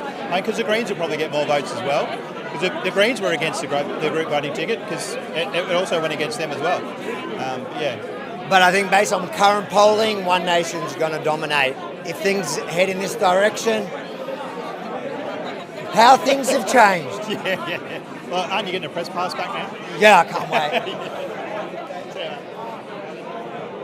Come on. He's one of the Senate candidates. He was an ex-cop, ex-special operations unit. That was looking after Dan Andrews. Well, he wasn't, but he in COVID, he came out and he ran for this other party. He's a good guy. Yeah. I saw you in the women's trial. I was there with Renita.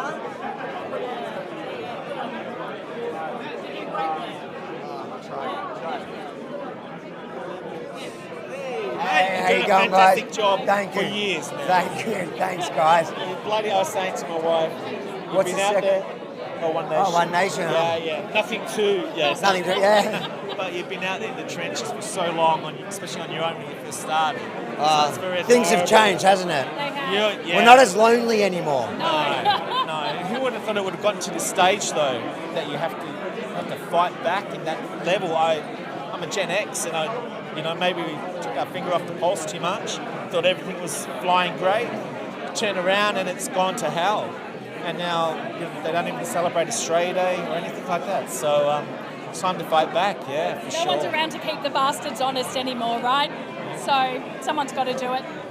And nothing changes if nothing changes. So it's really important that, communities get together and we have these conversations, and it doesn't matter what's happening on the outside of the building. We have proper conversations, exercise our democratic right, and hopefully the people can have the say about what they want to have happen in the parliament. So, well said. Sweet. But you've done, fantastic job, mate. Keep it up. Thanks, I know you will. thanks, guys. I'm getting messages from Rukshan. Rukshan, if you don't like the way we do stuff here, maybe get out of the studio. Nice to meet you. Nice to meet you. See what I have to work with. I'm trying to do it for you guys, make them fix the audio, do all these things, but I'm getting complaints, guys. Guys, thanks for joining in. If you're still watching, we are watching the One Nation event in Hawthorn live stream from inside the venue. Outside, it's all blockaded by police. There's a group of leftist protesters, Antifa types, or the campaign against racism. But you can see inside here in the venue, what we've seen is a lot of different people from different backgrounds supporting One Nation here in Victoria. Let's see what Avi's saying to this guy who's a lot taller than him. Did you make this? Yeah, I got it made yesterday. I turn 18 next month, so my first election, I'll be able to vote One Nation. I'm so happy. Look at that.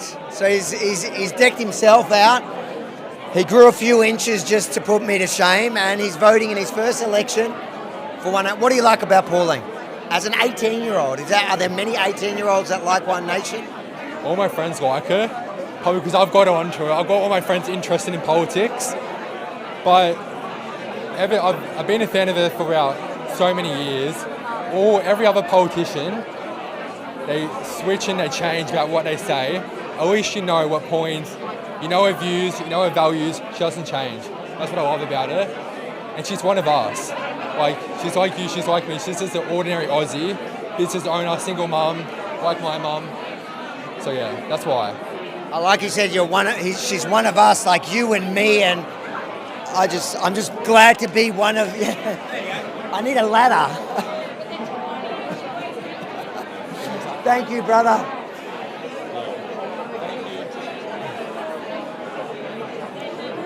Which are you one of the preferred journalists? I'm Don't interview me. Well, you better come off screen. No. Can I have a photo with you? 100%. I'm almost on the camera. Oh. Anyone wants to? Yeah, cheers, mate.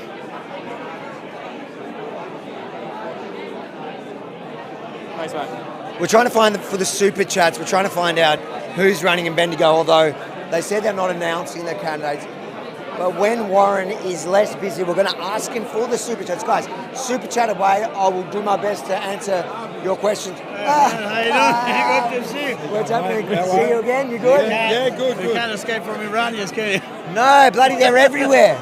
Yeah, I know. Listen, I'd rather them than the keffiyeh, unwashed keffiyeh mob out the front.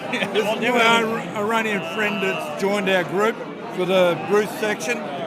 So when it comes to him and his brother, it's made people aware of the ring. So I've actually asked Nick Patterson to come to our next meeting, but we had John and that do Know Your Rights at our last meeting. So everything's going well. Explaining people what they need to know and where they need to stand. Love it. Love it. Good to see you again, mate. Yeah. You keeping up with Trump? Keep up. Only because we were at the protest with COVID, and we started following you with the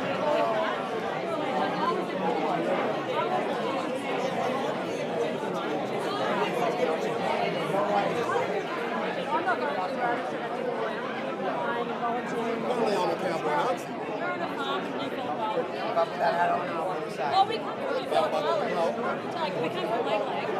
We're walking in the Muppets out there. They're calling him a cowboy Nazi. And I was just like blowing kisses at them.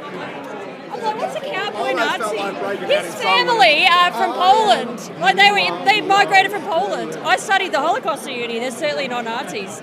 So as you were walking in because of they called you the cowboy. Cowboy Nazi. They're not very original. No, definitely not. Well, they asked me if I show them my G-string as well. I don't know how they knew I was wearing one, but That's so weird. They asked me the same thing. yeah. So yeah, he's a cowboy Nazi. Well, the irony of calling me a cowboy Nazi is that my dad's father, so my grandfather, was actually a Polish officer and fought against the Nazis. So migrated here. Yeah. Listen, you don't want to bombard them with too many facts because they don't really like them. They're a bit allergic to it. That and showers. Yeah. Oh, yes. Unfortunately, they don't like the truth, do they? No, but they love terrorist scarves and they love to dress up as terrorists and communists. Been following you ever since Actually, that's when I got into politics, honestly, was the lockdowns. Yeah, I think a lot of people woke up at that We point. were in the Ring of Steel by 2 kilometres in Lang Lang, right on the fringe. The irony was, at the time, we were breeding French bulldogs, so we were constantly going back and forth to the vet. It got to the point when we hit the Ring of Steel and the police would turn around and say, "Oh, what animal have you got in the car now?" Like they'd get excited when our car would rock up. That's hilarious. We're trying to find out. The Super Chats want to know who's running in Bendigo. Now, they're not announcing the lower house, but everyone wants... I don't even know why you guys care. Why do you care who's running against Jacinda? She's not going She's done. She's probably not going to run. Forward for Bass, and they haven't announced that yet. So, No, they've announced it's the upper house. Yeah. But yeah, Warren interviewed me. I'll get his attention, watch. Just catches Warren just talking to people. That's all right. We'll let him interact with the kid. No, he's in studio being lazy. You're a legend. Thanks, mate. Good on you guys.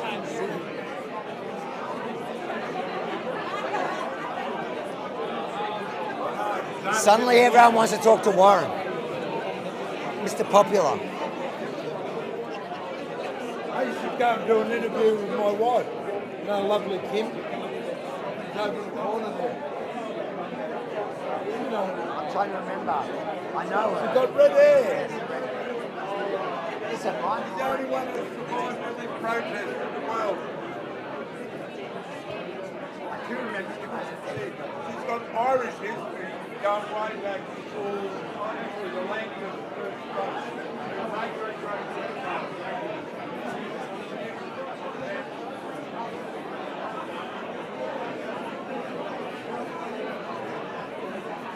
We're gonna ask him. We're gonna ask him for you guys. We're gonna ask him, but if he slaps us, it's your fault.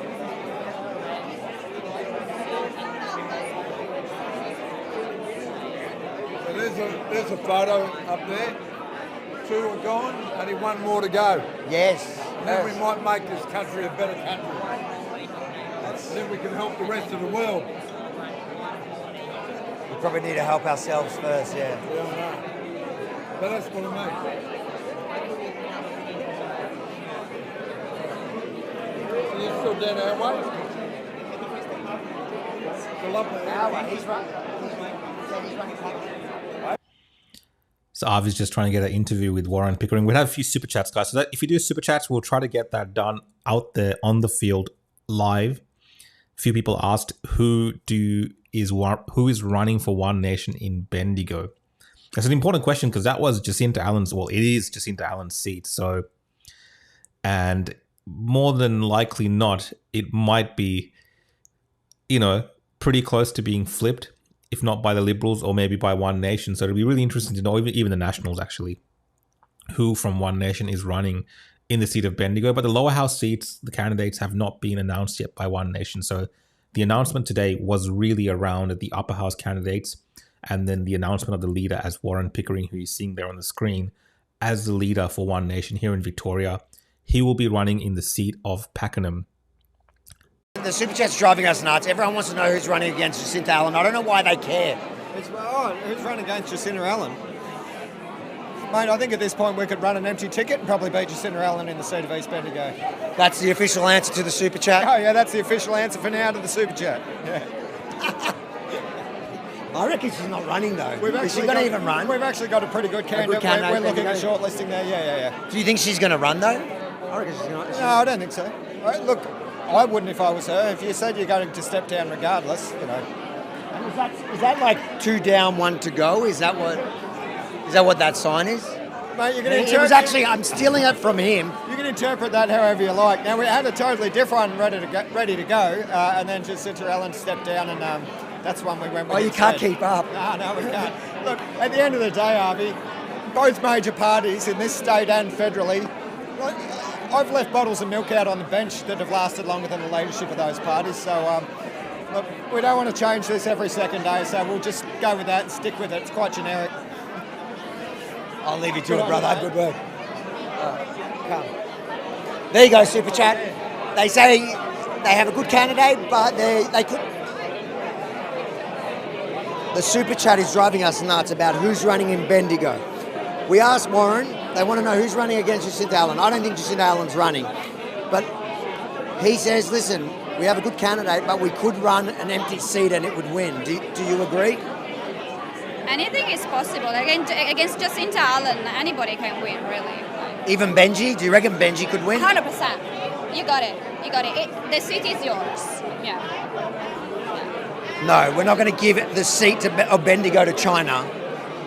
Right. Sorry, Benji. No Chinese. How is it though? How do you feel? This is amazing. Good. No, it's been absolutely fantastic. The turnout, the energy, it's all happening. So. And what about the unwashed? You enjoyed them? The what? The unwashed out the front. Have you enjoyed them? No comments. Have you ever gone to a Greens or Socialist, meet and greet the candidates to protest? No, and I think that is the difference between us and them. We can disagree, and it's okay to disagree. We don't all have to have the same views, but clearly they're not as tolerant as they like to claim. All right, amazing, exciting times. That's so good. And the member for Pakenham, that's our local hood. Yeah. Our local could be the premier. Yeah, we are really lucky to have him. So how good is it? Again. We are taking Pakenham, we are taking Victoria. Yeah. All right, I'm going to keep walking around, see who else is still willing to talk to me after.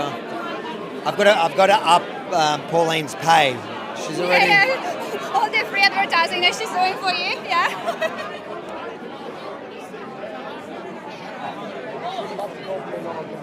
Yeah, you're not on camera.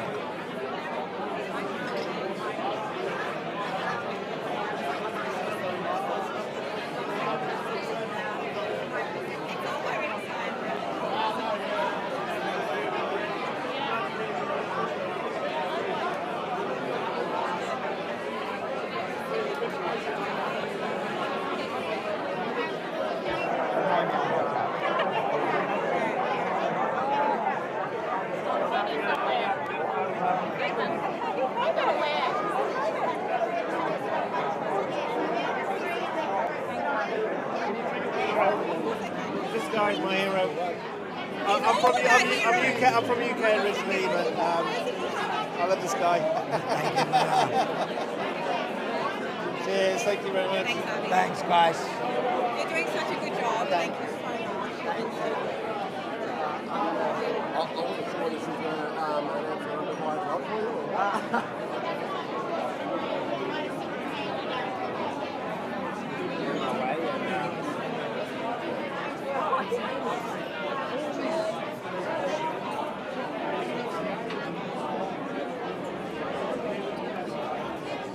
Mate, I'll creep up on you, don't you worry about that. Use my photo, it look entertaining, don't you? When I first saw your Rebel News, I was a bit worried. And then one of the Vic Poll guys goes, no, they're all right. I went, okay. That's how you know we've won back Vic Poll since COVID. No, Avi's all right. She loves you. She goes, your mate's here. She loves you. Your mate. She knows I want you. I said, Mum, your mate's here. She loves you. How you doing? Good night. You excited? Oh, yeah. Like, even just hearing it gets you pumped. Where are you from? Where in Victoria? South Marine. South Marine.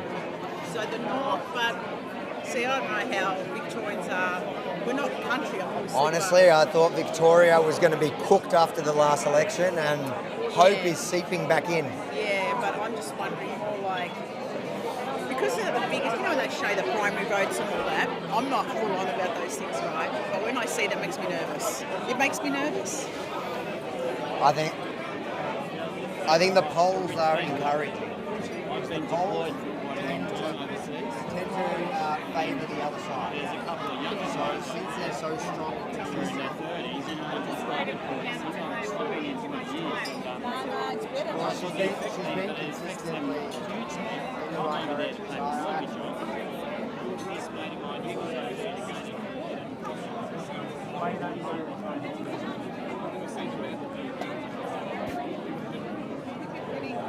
house now because of what good to see his son in.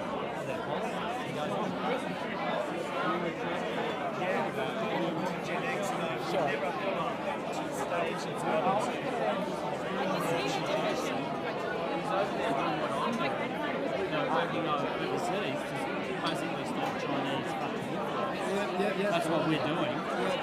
And, you know, you give up your life when you do this to go overseas. And then you get fucked in the ass when you're overseas because of some, like charming. Nothing changes if nothing changes. Getting the same old, same old. I tried to learn it in Melbourne, South Bay, done the driving in South Bay for 20 years. Yeah, she said she got Harvey, good to see you, mate. Great to see you. How you going? Harvey, How you going? You good? Hey, can I get a photo for my mum? For your mum? She lives in Romania, and she always she gets your she gets your newsletter, and she's always like, oh look, Harvey. How's Romania at the moment? It's not being invaded. Yeah, not now.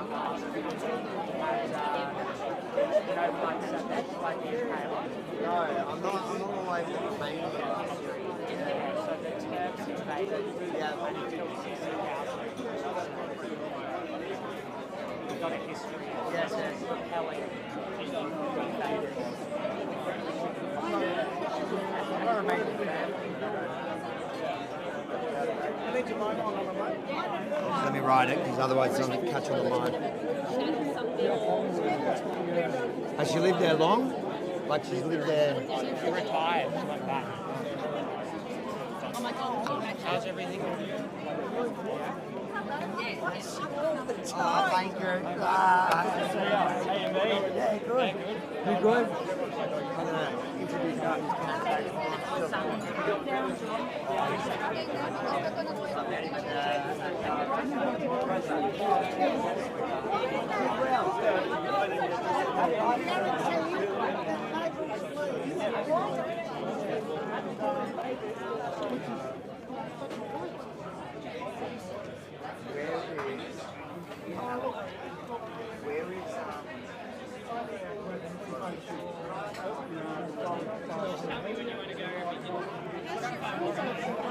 Yeah, much better now.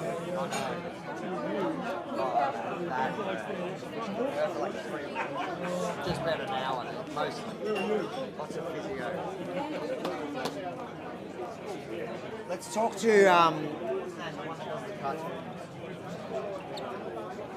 you see him? Oh, yeah. It is very hard. Trust me. I know. I know. Thank you. Mark? Sorry. Get some photos. Good. Love your show. Go try and get in with Pauline as well. Hey, you're just up there intimidating me. But come on over. Pauline's that way, just go through. Yeah, I want to talk to, what's his name again?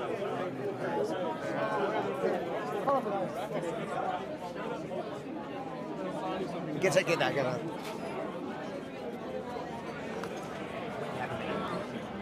Chat with you on camera. Yeah, awesome, man.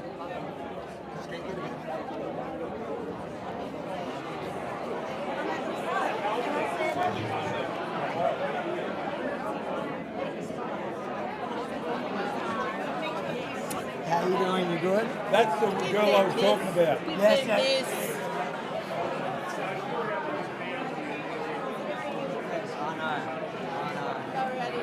Oh, mate. I don't know. I haven't been out there. I got bored of it. It's just repetitive. They don't Go out with numbers. Why? What's the problem?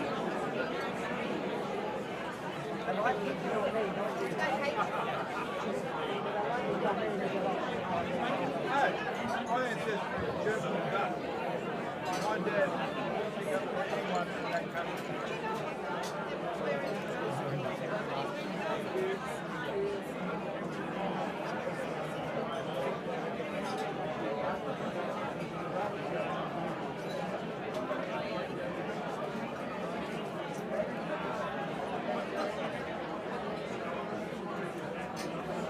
All right, man. Do you want to just hold the mic for me to hear anyway? Is that the anchor around? The anchor? Yeah, she wants us to do some raffle. So we're going to do this raffle, apparently. After the raffle, And then after I'll come to talk guys, to you. after the raffle, we're going to have a chat to him, all right? We've got him on camera, on the record. If he dogs us, we're going to make a cartoon about him.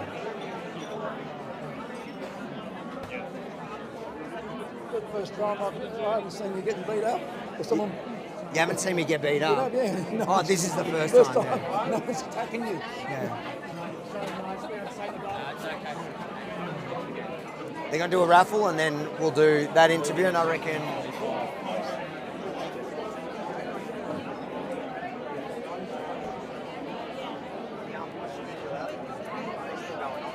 There's not a lot of, there's a few. There's not a lot. Get a couple of hand raising. How do you keep your energy going? I am going a bit flat. Particularly the last 2 years.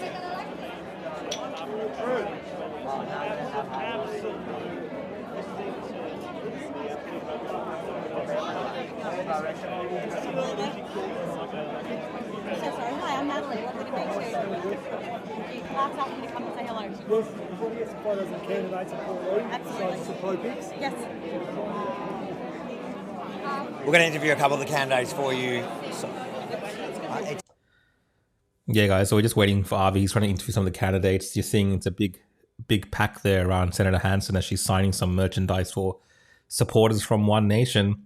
Baz, thanks for the offer to moderate, mate. I do...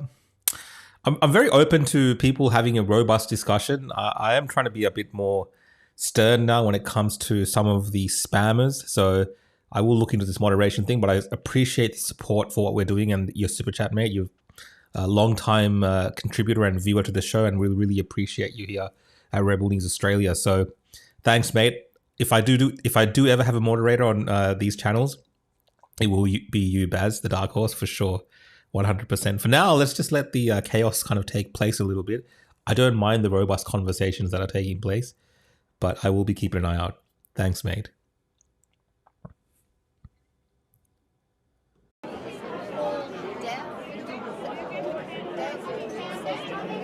Yeah, he loves Pauline now. Does he? Why do you not love the candidates? Right at the moment. Remember, I used to go off at him. I used to get him.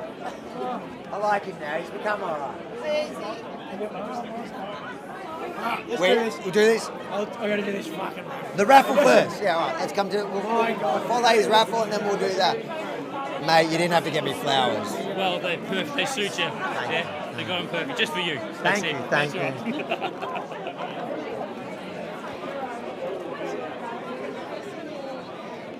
Well, they're going to do a raffle and then we'll talk to a couple of the candidates.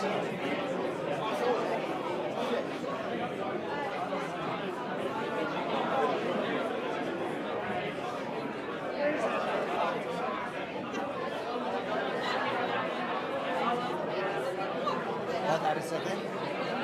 Hold that.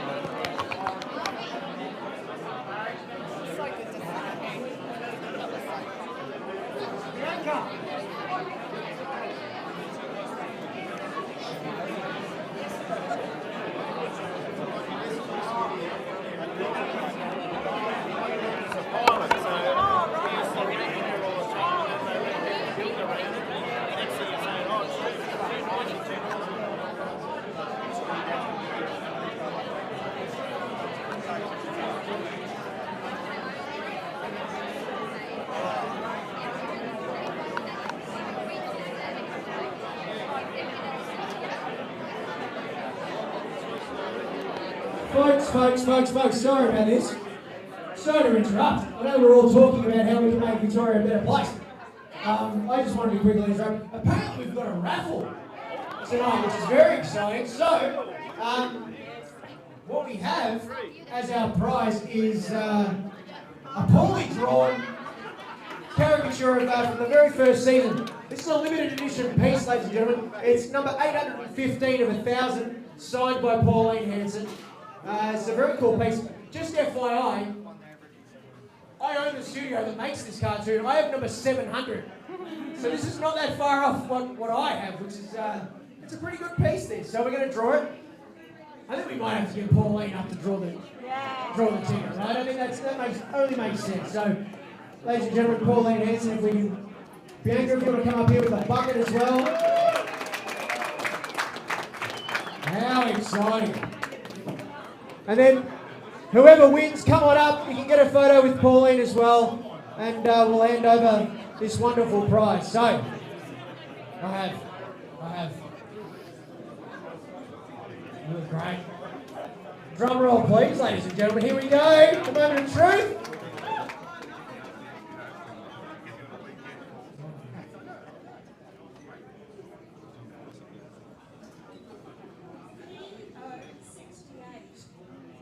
P068.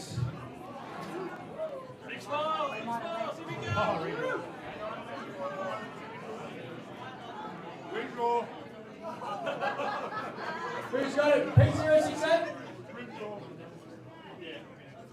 Going once. Going twice. Done. Oh, P068, we missed out. Jacinta Allen in the bin. All right, here we go. Second chance draw.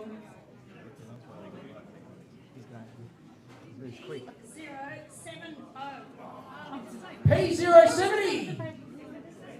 Any takers for P70? I bought the whole book. Oh, we've got a winner!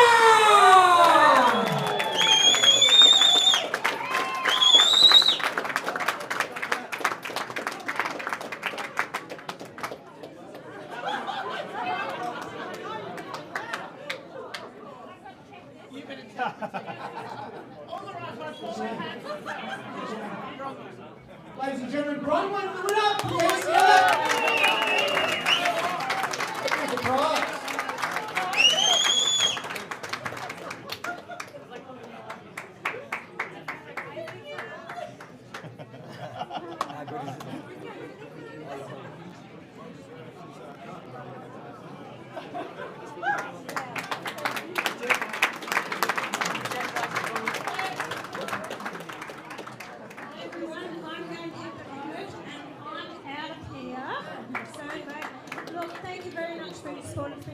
Fantastic. I think I've had a photo with everyone who's here.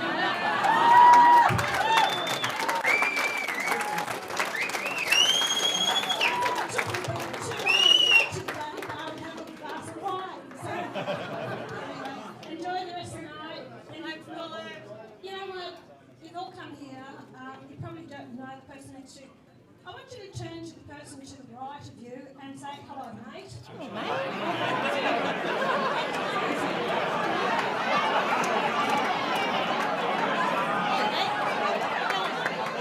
I hope you know each other.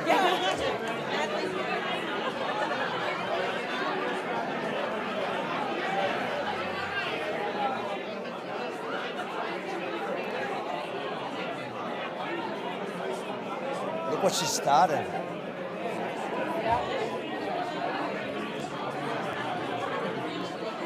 She created it.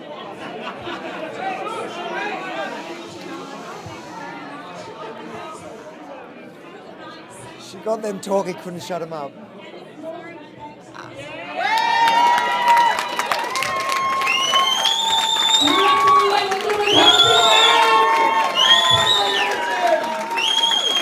Come round here, Benji.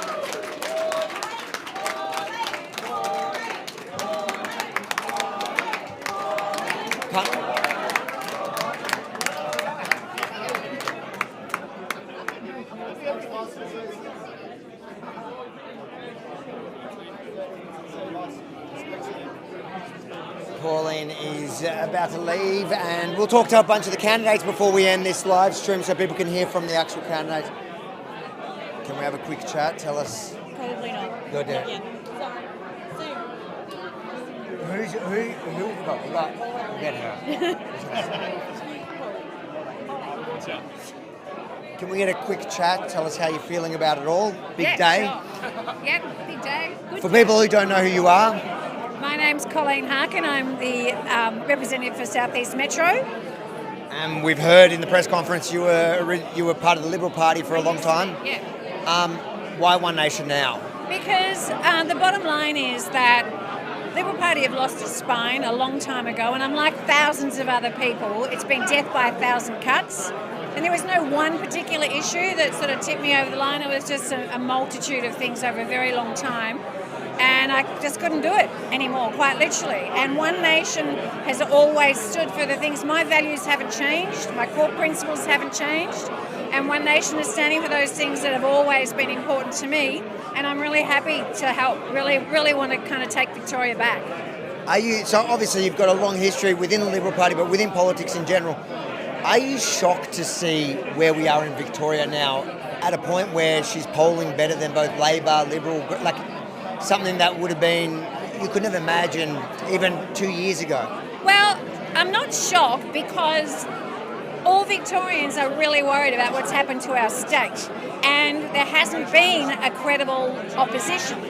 So in terms of statistics, it makes sense that One Nation have always stood up for these things, and so people have found a home.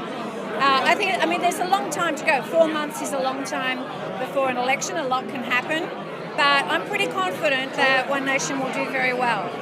What is, if you had to predict now, what do you think it's going to look like at the end of the election? What's Parliament going to look like? Well, success has many layers. The bottom line, I think, is that One Nation could win government, but success, if it gets the balance of power in the upper house, that changes Victoria completely. So there's different layers of what could happen, but balance in the upper house would be, it would save Victoria, quite literally. And now that they're repealing the group voting ticket, it seems like there's a much bigger chance of that actually happening. Yeah, that's true. I don't know that that's gone through the upper house yet, has it? It went without any opposition through the lower house. It goes through the upper house next week, but both the Liberals and Labor and the Greens are supporting it. So there's no way. You're going to have a couple of the crossbenchers who are very upset about losing their gig, but it's going to pass, and that means that in this election, One Nation is getting all the votes that they deserve. Well, and it's a percentage game, right? So, unfortunately for some of those people who are good, David Limbrick's, good guy, but he's got 1% of the vote. And so, One Nation have a much higher percentage of the vote. People are crying out for change, so hopefully we get a great shot. But be honest, you're going to miss the animal justice, aren't you? No. Well, thank you so much. Good luck. Big day for Victoria, big day for you. Very exciting times. Promises, and we deliver. We're back. Listen, you're the life of the party. I've worked it out. I love it, dude. I'm not that happy. That used to be my gig. Really? Mate, you can come back. No dramas. We're a big tent. Everyone's welcome here, mate. That's the difference. We don't exclude anyone here at One Nation, eh? It's certainly getting bigger. We can see in the polls, and it's consistent. No matter what they throw at her, the polls keep climbing. At this rate, by the time the election comes, she's going to have 100%. What are we going to do? And I just did Andrew Bolt's show, and I said the exact same thing because he was giving me shit. So you stole my line? I stole your line. Before you did it, yeah. And he was like, 19%, can it get any better? And I was like, mate, we're going to win 100% of the vote. Excluding maybe a few banshees out front, 1% of the population, we're going to take it all. But I was a fan of One Nation. I've been around with this gig for a long time. I was a fan back when it was dangerous, when you had to hide the fact you were a part of One Nation. Now it's a very different case. Yeah. Well, for people who don't know you at home, tell us about you. Firstly, where are you running, and tell us a bit about you. Mate, so I'm right in the danger zone. I'm running in the northern metropolitan region, so that's where I live. That's your constituency out there. That's exactly right, mate. I recognised a few of them. So I live in Abbotsford and I work in Fitzroy. Just because when you say you recognise them, is it because of the kafirs? You can. Yeah. I can see. I notice their eyes. I can smell them, and they're the ones that have shat all over my office. They've spray painted swastikas all over my office. They've called us Nazis. And the Australian Federal Police, when I asked them, how the leads look, and they said there's too many suspects out in where we are, mate. So the Northern Metropolitan region's a tough one, but I grew up in the West.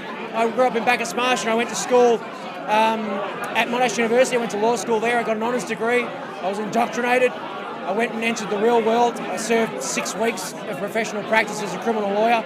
I saw it firsthand. I saw them patting criminals on the head saying, hey, you're not a bad person, you're just sick. I was there for the Rob Holes days with therapeutic jurisprudence. I was there in the Department of Justice. I saw the beginning of the end with the justice system. Totally flipped on its head. It was all about rehabilitation. Forget about punishment, denunciation, deterrent, community safety. I saw that 10, 15 years ago. And now look where we are. I saw the beginning of the end. I then started up my own business, Stepmates. We worked out very quickly that the animation or the entertainment industry wasn't designed for us. But we kept fighting. We built up a business.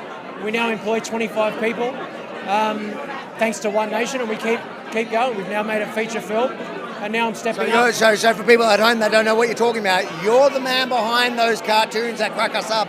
That's right. Yep. Please Explain Cartoons, the super progressive movie. Up until now, I've enjoyed a level of anonymity with those things. That's the beautiful thing about cartoons, is you can hide behind them. But so how did you get into it, and how did you acquire that skill to do it to that level? That is professional stuff. We actually started in film. This is a cool story. So we started in film. We bought maybe $20,000, $30,000 worth of film gear, kind of like what your old man's got here. And then we lost it. We chucked it on the top of the van and it fell off. We broke $30,000 worth of camera gear. So to keep going, we had to start learning how to animate out of just sheer necessity. We kept going. We made shorts online. We kept plugging along, and then Channel 7 gave us a gig. Channel 7 then swiftly sacked us after COVID. And then James Ashby was sitting on the toilet one day, saw one of our old sketches, and the rest is history. I love how you had to give us the vision of James Ashby being on the toilet when he noticed. He hates that too. If I mention that, he'll absolutely shoot me. He'll hate so it. We'll cut out that James Ashby was on the toilet when he discovered him. Okay, what a fascinating story. What a wild ride. How does it feel being on that journey now and getting to where we are today, where One Nation really is, at minimum, the real opposition in Victoria, compared to just a few years ago when people were scared to associate? It's so energising, mate. It really is. As someone, and I assume you're the same, completely disenchanted by Australian politics, if you've watched Victorian Question Time, it is an absolute joke. It's so bad. These people are deadheads. And it's just such... This energy of the room, it bumped up like 25 degrees in here, didn't it? It was unbelievable. There were so many sweaty heads, including mine. It went really shiny. But that's what we're here for. It's just it's so good. Like I said, I was around with this show back when it was dangerous. This is a very different energy in the gym now. But speaking of dangerous, though, campaigning for you in your area specifically is potentially dangerous. How are you managing that? Mate, Pauline Hanson is such an inspiration. She has forged against and pushed up against all of the resistance against her. It's incumbent on me to do the same. I promote Pauline's story a lot, and I'm inspired by it a lot as well. But I also believe in storytelling, the hero's journey, you only know you're on the right path when you're encountering obstacles. That's how you know you're on the right path. So I hope we encounter some more obstacles out there. I welcome them. For the undecided voter that's going into this election, still weighing up whether they're going to go Liberal or Labor, they're not sure about One Nation. What would you pitch to them now? Why should they vote for One Nation come November? Mate, there's 3 simple reasons why you need to vote One Nation, right? We're delivering 3 very simple things. We're going to be rebuilding the budget, getting rid of ridiculous government spending and waste, the professional managerial class, gone, the treaty, gone. We are going to rebuild and we're going to restore prosperity. That's the first thing. We're going to restore safety. We're going to make this state the toughest state on crime in all of Australia. You want to commit crime? Go elsewhere. Don't bother committing crime here in Victoria. And we're going to restore trust. We're real people. This is the beautiful thing. Pauline Hanson got up after a fish and chip shop and has been fighting up against the system for 30 years. We're all real people. This is change you can trust. That's what it's all about. I'll give you a 4th for the pitch that may or may not work, but my press credentials, they're coming through. Your press credentials are coming through, mate. And that's a guarantee. Thanks, mate. Good you, luck. man. Really Keep up the exciting good work, times. I'm sure you feel the same way. It is so good to not feel as lonely anymore, not feel like you're pushed to the fringe. You know, the Liberal Party for so many years, even the Liberal Party, they would move us to the side. They would refuse to talk to us. They would say, "You're part of the problem," when really the majority of people, and now especially since the last couple of years, and Bondi specifically, I think that was a big thing. People are waking up and realising actually we don't need to watch every little word we say. We need to actually stand behind the words. And that's exciting for me. It's refreshing because it has been a lonely place for a few years. I remember, you brought it up today. I remember when you got kicked out of those Dan Andrews press conferences. You got their comeuppance. They got their comeuppance today, mate. You've got 3 shout-outs today. You got a huge bump. I just, you know, it was so funny because that lady was standing right next to me, and I heard her ask the question about the ABC, and I'm like, no, ask that. I want you to ask that because where were you? Suddenly you all care about press freedoms. And to be fair, I think everyone should be allowed to everything, right? I don't care. Yeah. Maybe not events, but at least in Parliament. But where the heck were you when press freedoms came? You don't like me. You don't like the way you think I'm biased. Now it's democracy. Yeah. Oh, now it's democracy when it doesn't suit you. Oh, wow. That's the thing, man. We're free. One and free. One and free. One nation. Thank you, Amy. Keep up with the fight. Thank you.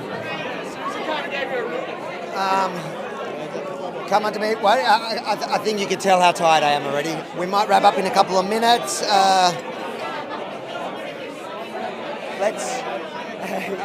good? Doing good, man.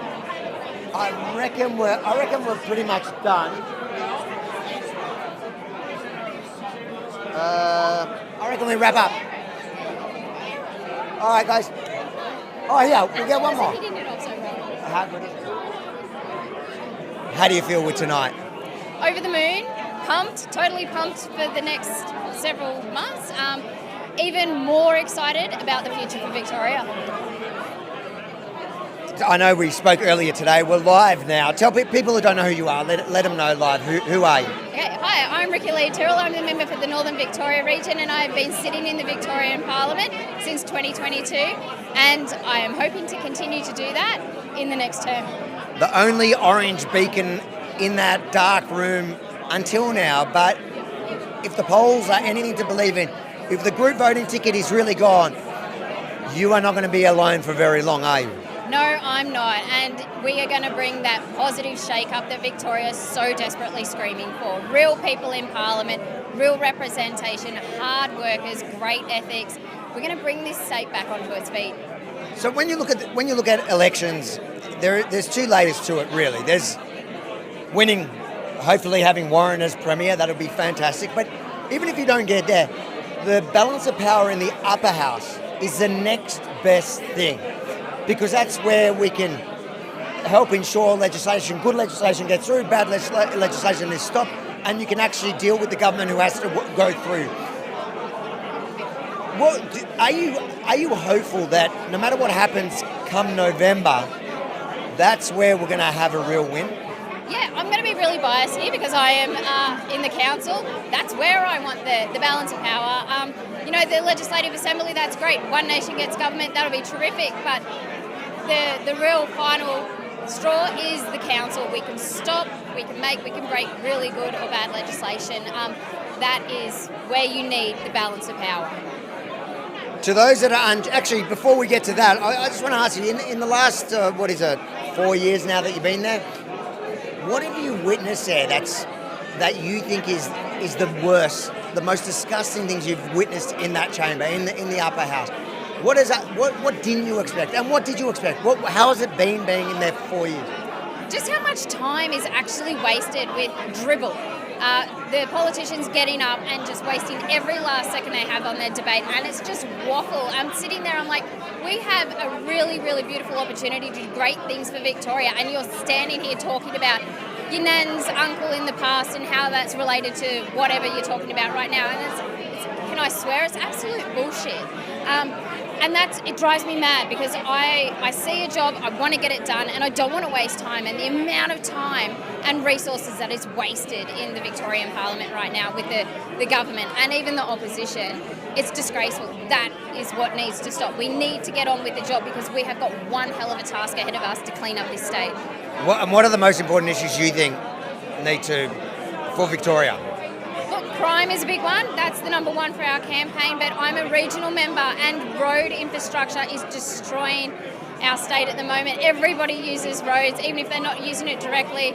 If you've got a delivery truck bringing groceries and they're busting tyres and axles, you're bearing the cost at the end of the day in your grocery bill. That needs to be addressed. Education is another huge one.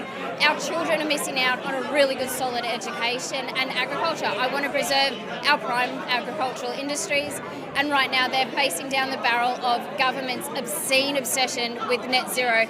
They want to wipe out our prime agricultural land and completely lay it with renewable energy. Final pitch. I know we've got plenty of time, but to Victorians, that they're clearly a growing thing. A percentage of the population is moving over to One Nation. But to those that are unsure, whether they're traditional Liberal or Labor voters, what would you say to them now? Why should they move over to One Nation? Do your research. Our policies are coming out very shortly. That's how I joined the party. I researched every party registered in Victoria, and One Nation was the one that had the policies I knew I could support and back the whole way. They hadn't changed, so it was great. I got whiplash from all the other parties because they're constantly changing direction, and that's what Victorians are fed up with. Do you think that's the thing that's most appealing to people, that Pauline has been consistent for 30 years? No matter what the media throws at them, no matter what the establishment, no matter what both sides of politics have thrown at her, she's remained consistent. Yeah, for sure. You know what you're going to get with Pauline, and it's been the same for the past 30 years. And I think we need that. We need that stability. That's why people are turning to One Nation. And do you think she's right? We should get a cut. Rebel News should get a cut of the $50 billion ABC's get. I don't want that. No, I want Gina to, perhaps buy ABC and really, no pun intended, stick it to them. Yeah, I think it's we're just mucking around, but we found it funny. A lot of people think we're paying Pauline to promote Rebel News today, but I think she just enjoys how triggered the rest of the media get when she mentions it. But thank you so much. Thanks for all your work you've done in the last 4 years, and I'm excited for you because you'd be blind not to think that you're going to have a lot of friends in that chamber come November. Yeah, a lot of good, hardworking Victorians. That's what we need. Yep. Amazing. Thank you. Let's see if there's a... Hey, can I just not record it? That's okay. The reason I wanted to make Daryl Clark. So guys, we'll probably wrap up soon. Thanks for joining in. We'll probably get one more cross from Avi after this. He's just speaking to someone. But if you've been watching this far and have been enjoying the stream, you can support the show, guys. Just scan that QR code. If you're watching on the telly, there's ways to support Rebel News. You can also get merchandise from the Rebel store, Rebel News store, and you can look as good as me wearing a Rebel t-shirt. We have a few other t-shirts as well, so you can support the network that way as well. But the major support that you can do for us is just to make sure you're following our channels, you're sharing and you're liking, and you're getting the word out there as we continue to bring you more unique coverage like this. This is what's missing in traditional media. This is the gap that networks like Rebel News Australia fills. And it's an interesting way to hear from constituents. It's an interesting way to hear from politicians. And it gives you a different understanding of where people are at, especially those of people who are the faithful One Nation supporters who have gone there here in Victoria to support Pauline Hanson. You get to see these real insight into what's going on within the campaign itself. So I think it's really interesting. I appreciate all the support that we get at Rebel News Australia. I think Avi does a great job. And he did get a few plugs from Pauline Hanson. It's cool to hear from Pauline Hanson about supporting Rebel News. I think she does it to trigger all the other media outlets because they've been triggered throughout most of today with those comments. I'll probably come back one more time as the RV wraps up here, but I've told him to go outside and see if the protesters are still out there. Let's finish off with a view of the protesters. So hopefully he does that. As you can see, he's getting a lot of photos with people. He should have run as a candidate for One Nation, but I know he's a leader of the Free Palestine Party, and he's got important work to do with the Free Palestine Party. Let's go back to the stream. I just want to see if that last one.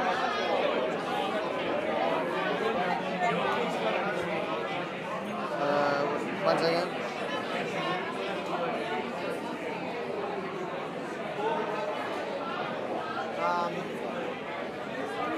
Excellent work on the pre-Palestine groups. Brilliant. So good. I'd like the book, by the way. I haven't read it. It's been on my bedside for about 12 Next time I see you, I will. The intention is there. I'll know you've read it when you don't talk. Are they still out there or is it done? I know, Pauline, they're still running. Those guys. Are they still out there? Yep. Are they really? Yeah, as people were working out, they started pouring again.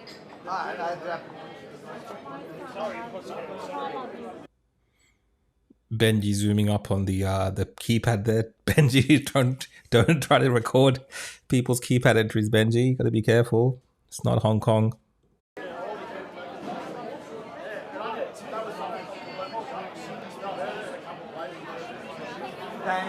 Let's quickly do the side. I'll wrap it up. I'll just wrap it. Mate, you good? Yeah. One second, I'm back.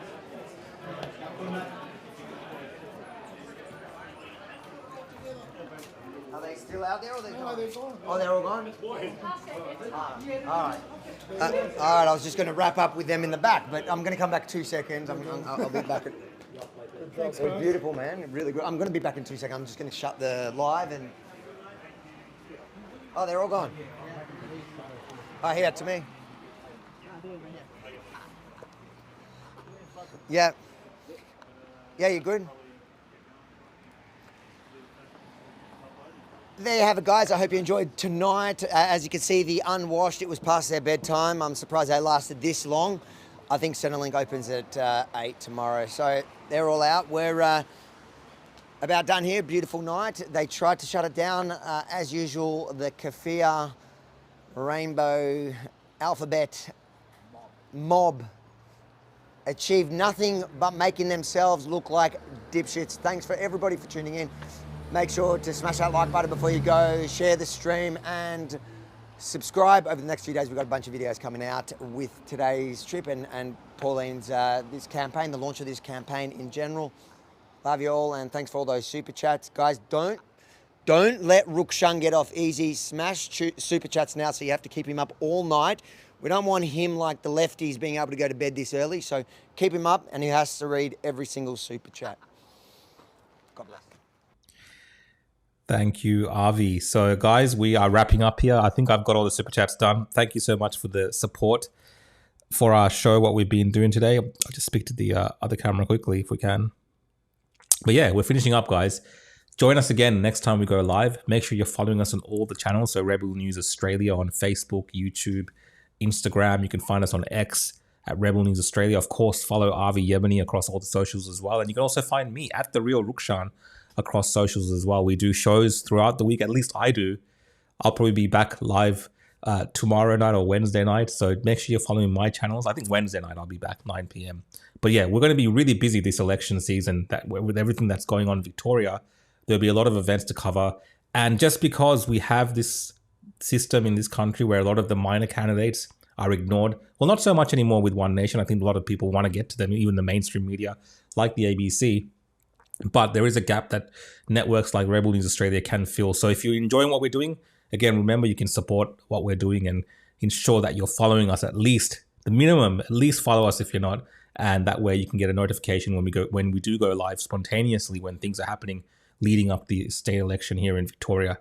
Have a good night, everyone. Hope you've enjoyed tonight and God bless and take care.